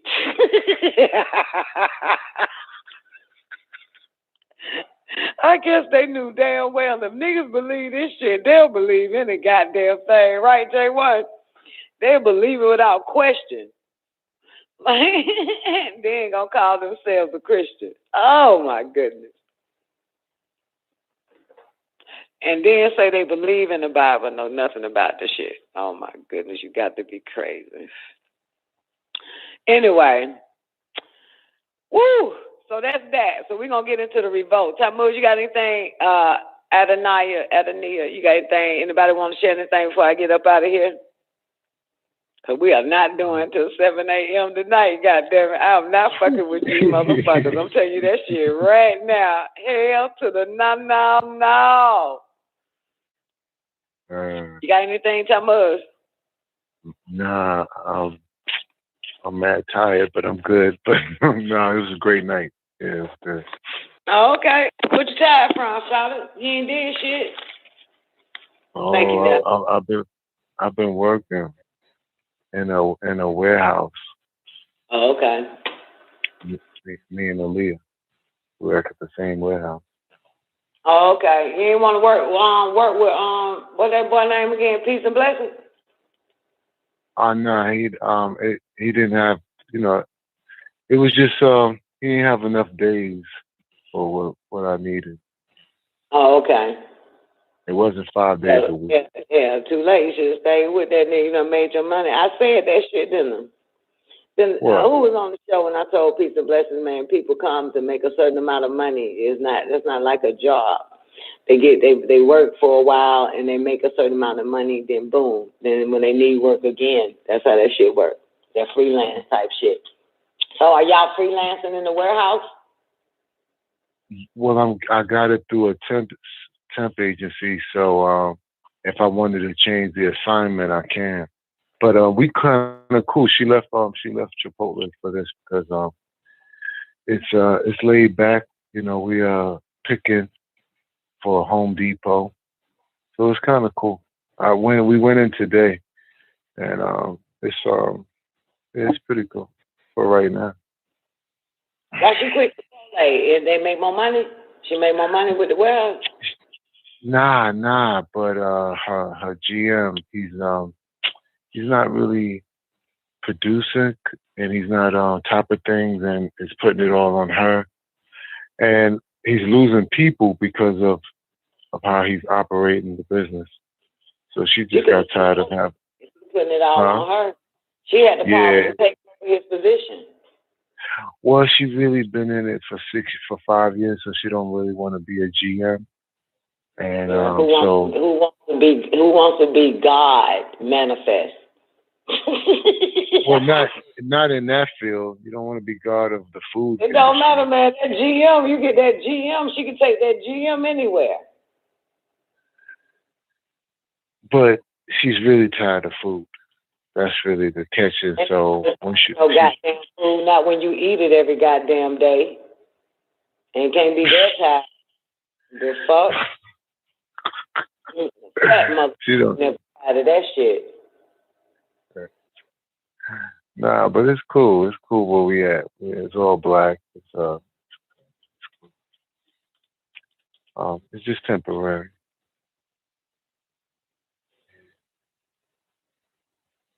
But a nigga tired. I'm just a little tired. But yeah, everything's working well. Everything's in order. We be soon out of here. Okay, you in the weed. Huh? You in the weed. The weed. Yeah, you and your daughter is the weed, right?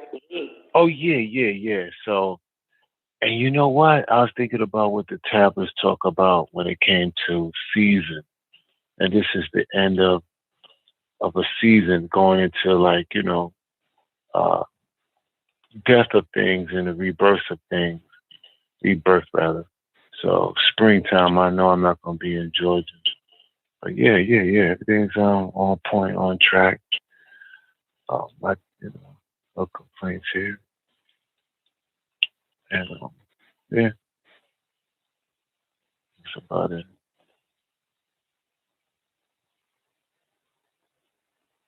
Mm-hmm. You know what it is? It's a 2-hour commute though. We get up about 4 in the morning and leave out about 5:30. And it's 2 hours. Y'all go in today? Yeah, we went in just because we missed on Tuesday. We was too tired. So we just did like 5.5 hours, but they got a lot of opportunity for overtime. So if you do 40 hours and you come in on the weekend, you can get that overtime pay. And they talked about when we have to do inventory next month, where you can really rack up hours. You can work from 8 a.m. to 11 p.m. for that week. You that's the window of hours. So we might play with that a little bit. Yeah, I mean, this is all a hustle to me to get to the next level.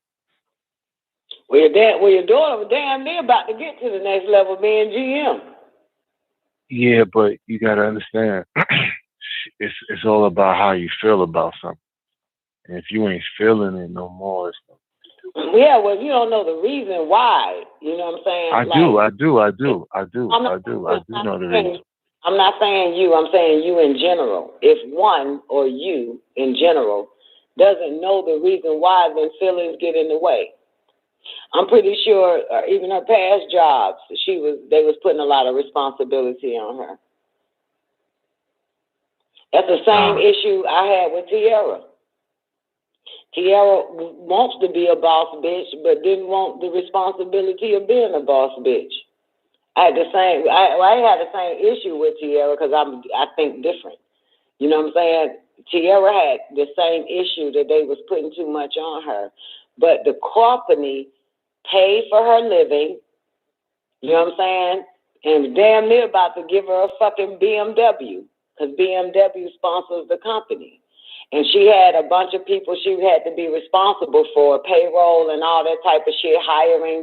She was like, that's too much, that's too much on me and shit. I said, bitch, do you understand you about to level the fuck up? The company has already put you in a badass motherfucking apartment, paying the fucking rent and all that goddamn shit. Everything, lights, cable, internet, every fucking thing. Because she leveled up like 3 times. But the higher you go, the more responsibility it is.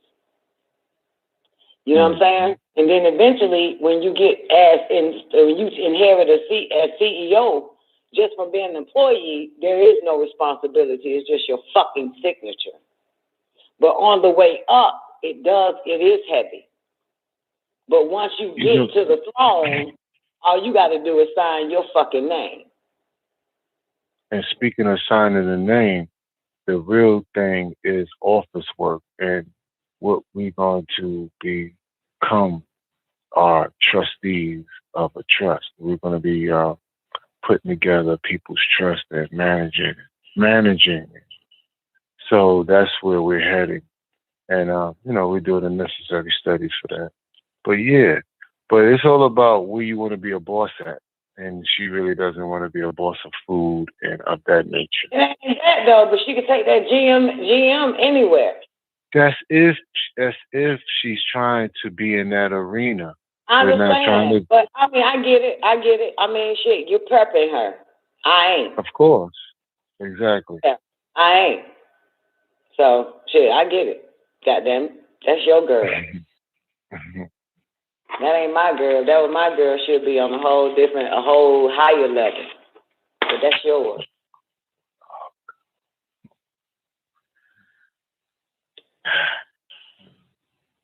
That's yours, Daddy.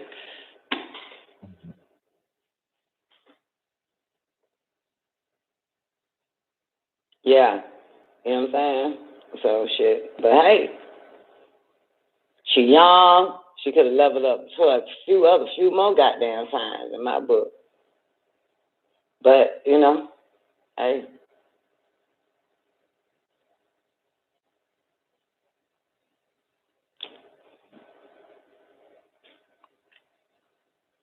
But, hey, she could have snatched that damn GM straight from that motherfucker, rocked that bitch for a minute. Because, see, GM, the thing about the GM.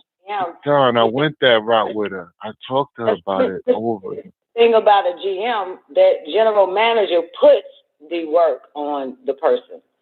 So if she would have become GM, she would have been able to put work on others, and she would have been a better GM.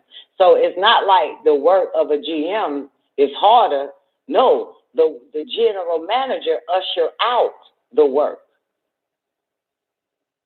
You know what the biggest problem of this, Don? This is the biggest problem. They cannot get people to work and come in. And there's a shortage of people willing to work. She's been dealing with a lot of people from high school, and they have a whole work ethics that ain't even developed. So, and then they don't come in. So you're now dealing with, it's not even that you can't manage people. You don't have the people to manage. So it's like you're going to shut the line down and do online orders, or you're going to just, deal with the overhead of being. I'm going to tell you like this. 16 years old, I ran a whole goddamn food court at the mall by myself. But this is not pre-pandemic one. This is different. Doesn't matter. I still ran it by myself. Ain't a lot of people walking on. Ain't a lot of people walking around no more. No, but that ain't what you said originally for me to make that statement. You said, are you going to do everything yourself? If ain't nobody there to work, you got to do everything yourself. I did everything myself at that goddamn food court. 6 a.m. Well, Dawn, yeah, but you can't do that with Chipotle because it's a lot more It has to be a team. You can't do it. It's a team effort. It's too. You understand, motherfucker? There's no damn difference. I know Chipotle got a fucking buffet, little goddamn window. People pick and shit. No matter what the fuck is you talking about? Y'all you need a cashier. Look, you need a cashier, a lineman, I was and a all grill. of that. But if you only have two, you can't do it. Let me finish. Let me live my life. I was a fucking cashier, right? Not only we were serving scoops of ice cream, we had yogurt. Not only we selling yogurt out of a machine and scoops of ice cream, I'm also having to make a Reuben sandwich, a BLT, that shit you roll up. Some old roll up shit, and you put goddamn cream cheese in it, and you put whatever the fuck they want in it, then you chop it up, it comes in a circle. Look like swirl as sandwiches. Had to make that. I also had to motherfucking make goddamn breakfast, egg sandwich, grits, all types of shit for these motherfuckers. All the way to 9 p.m. And I'm probably missing some more shit. Probably missing a whole sprinkles on fucking shit. Whole goddamn line. This is a mall food court. I'm doing all that shit and cleaning up behind my motherfucking self and cashing out. I had to do all that shit. How long you did it for? I don't know. Can't remember. All right, she did it for 5 years. She's tired. Time to move on. Nah, she didn't do that by herself though. That's what we're talking about. Let's not drift. Remember we saying by ourselves. The conversation is by. She ain't did that shit by herself. COVID hit and then boom. Ain't no workers.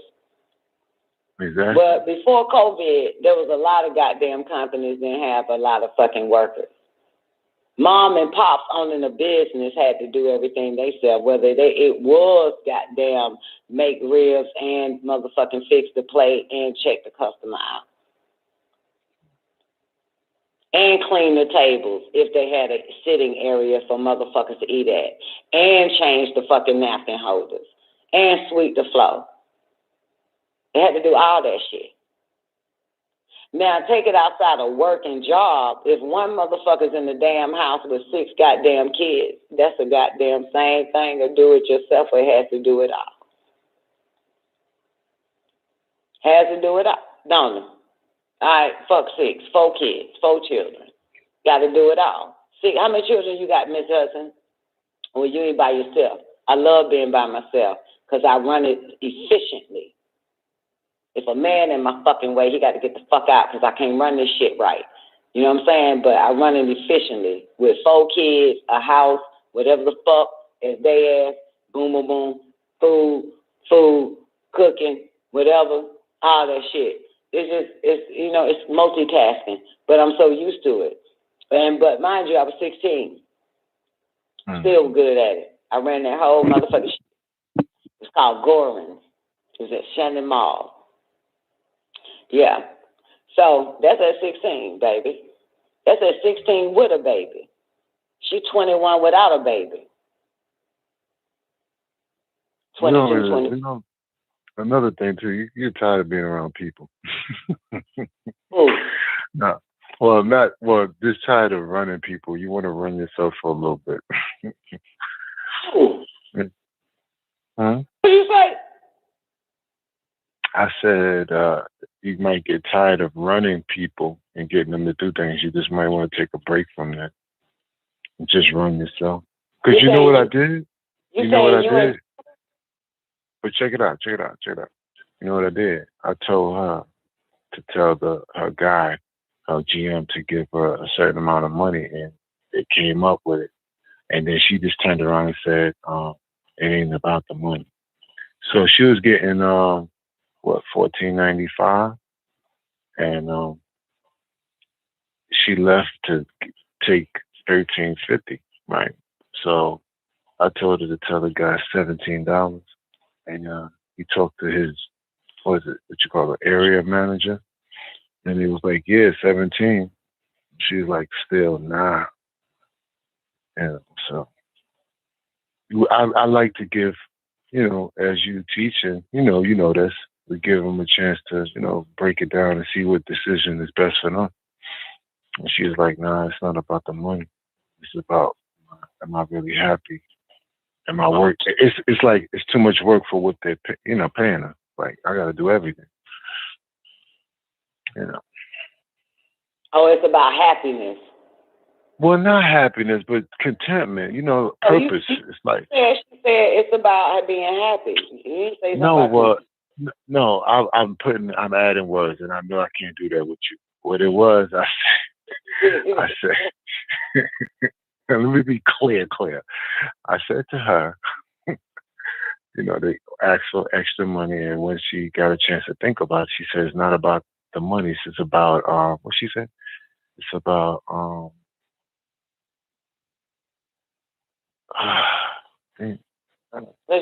be lying. It wasn't happy. It was about, is she tired of it? Like, does she want to continue to take on that workload? And you know what she really said? She said, I'm tired of scooping food and just doing everything. But she said, it's a lot on her hands. They do a lot of cutting, a lot of, prepping, a lot of prep work. So the grill work, it could be physical. She's cut her hand numerous times, but little cuts. But just tired, physically tired of that. But it was a great opportunity. She got a chance to move up and become a manager. And she was a manager. Yeah, service manager. She was. Okay, yeah. She was right below. I know she moved up. I can tell she moved up. And then all of a sudden got down, I wanted her to. Trust me, I tried to, but she was like, yo, Dad, this is not what I want to do anymore. And I had to be like, okay, but you could do this with it. I said all the things you said, but when you hear what they really saying to you over and over, you gotta take heed. They like, I'm not tired of this shit. Tired of it. I'm like, okay. But I did try to push for that type of title and that type of experience. She said, I'm doing the same thing he's doing. She said, I ain't no different other than changing security code or knowing the security codes and maybe talking with the area manager. Then that is a difference. Yeah. But it's not like she can't run the store herself. As a matter of fact, Twank did that shit. Twank started off working with Papa John's. Damn sure did. That bitch told me that shit. I was shocked. She started off just a regular worker at Papa John's. Then next thing you know, the bitch became like the GM of that store. And interesting with Twank though. Twank had to do every fucking thing. Make the pizzas, take the orders, all types of shit. Like she was running the whole fucking store. I'm laughing because,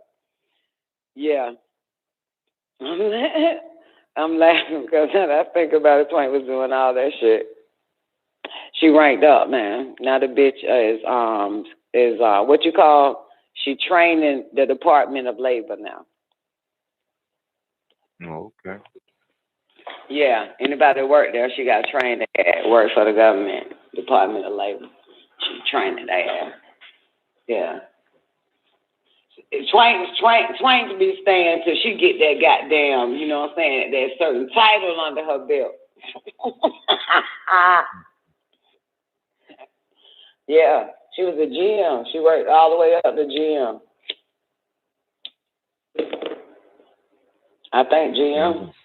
I'm like, bitch, you about to goddamn buy you a goddamn Papa John. When you shot, you could have kept that shit up. Probably would have made you CEO. Anyway. Yeah. Oh, well. Well. Yeah. Well, that's good then. So y'all don't have to go in today, though, at 4 a.m., do you? Nah, we went in to, excuse me, we went in to make up for not going in on Tuesday to get our 5 days in. But, we only did like, Y'all didn't go on Tuesday? We was tired. We was very tired. Couldn't get up. Yeah. Yeah, but that's a different shift, right? You're talking about 4 a.m. Nah. We do 8 to 4. No, we do 8 to 4:30. But we have to be on the. What is it? We have to be on the first, but we have to be on the second bus out, which is about 5:56. Yeah, something like that. Right, but y'all still have to. Y'all get off at 4 a.m.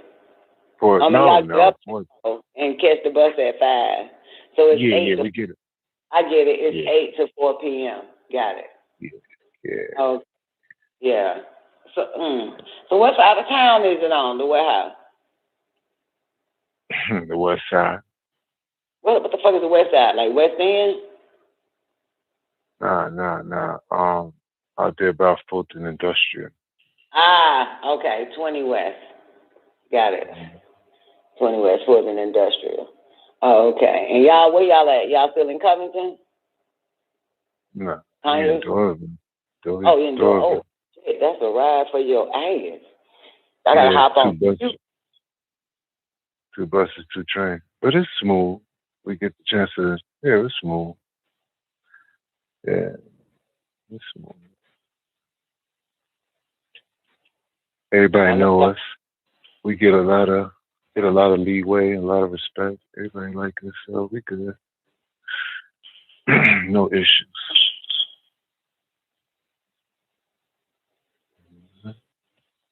They think it's kind of bossy that you got your daughter with you working at the same job. Really? But that's how the slaves had it. Their kids was working on the plantation right with them. Yeah, they did. There's a few other people in there with their child. A couple of women with their sons working there. Yeah, be husbands and wives too, don't they? Be the whole goddamn family. Be the whole family. Yeah. Everybody can get the job, especially at them warehouses. Yeah, and it's easy work. It's the easiest work I've ever done. The easy money, the easy little chump change. Yeah. Yeah. We don't got no major bills, so I'm still putting together my little project. So I got enough money to do that. So I'm good until it's complete. It should be complete by the new year, by spring. Yeah. That's the trust fund company. Oh yeah, we're gonna the project that you're talking about, is that the trust fund or that's another project? Oh, that's the trust fund. Oh, there's a couple of projects, but the first one I gotta do is the trust. I gotta operate my life through the trust. It's just that I gotta make sure I do everything correct. And the only thing I'm slowing me up is that when I do my UCC 1, am I gonna put everything in it that I put in the first time I did it back in 2008? And I wanna call on someone who's an expert at it soon to discuss just the right process to do that.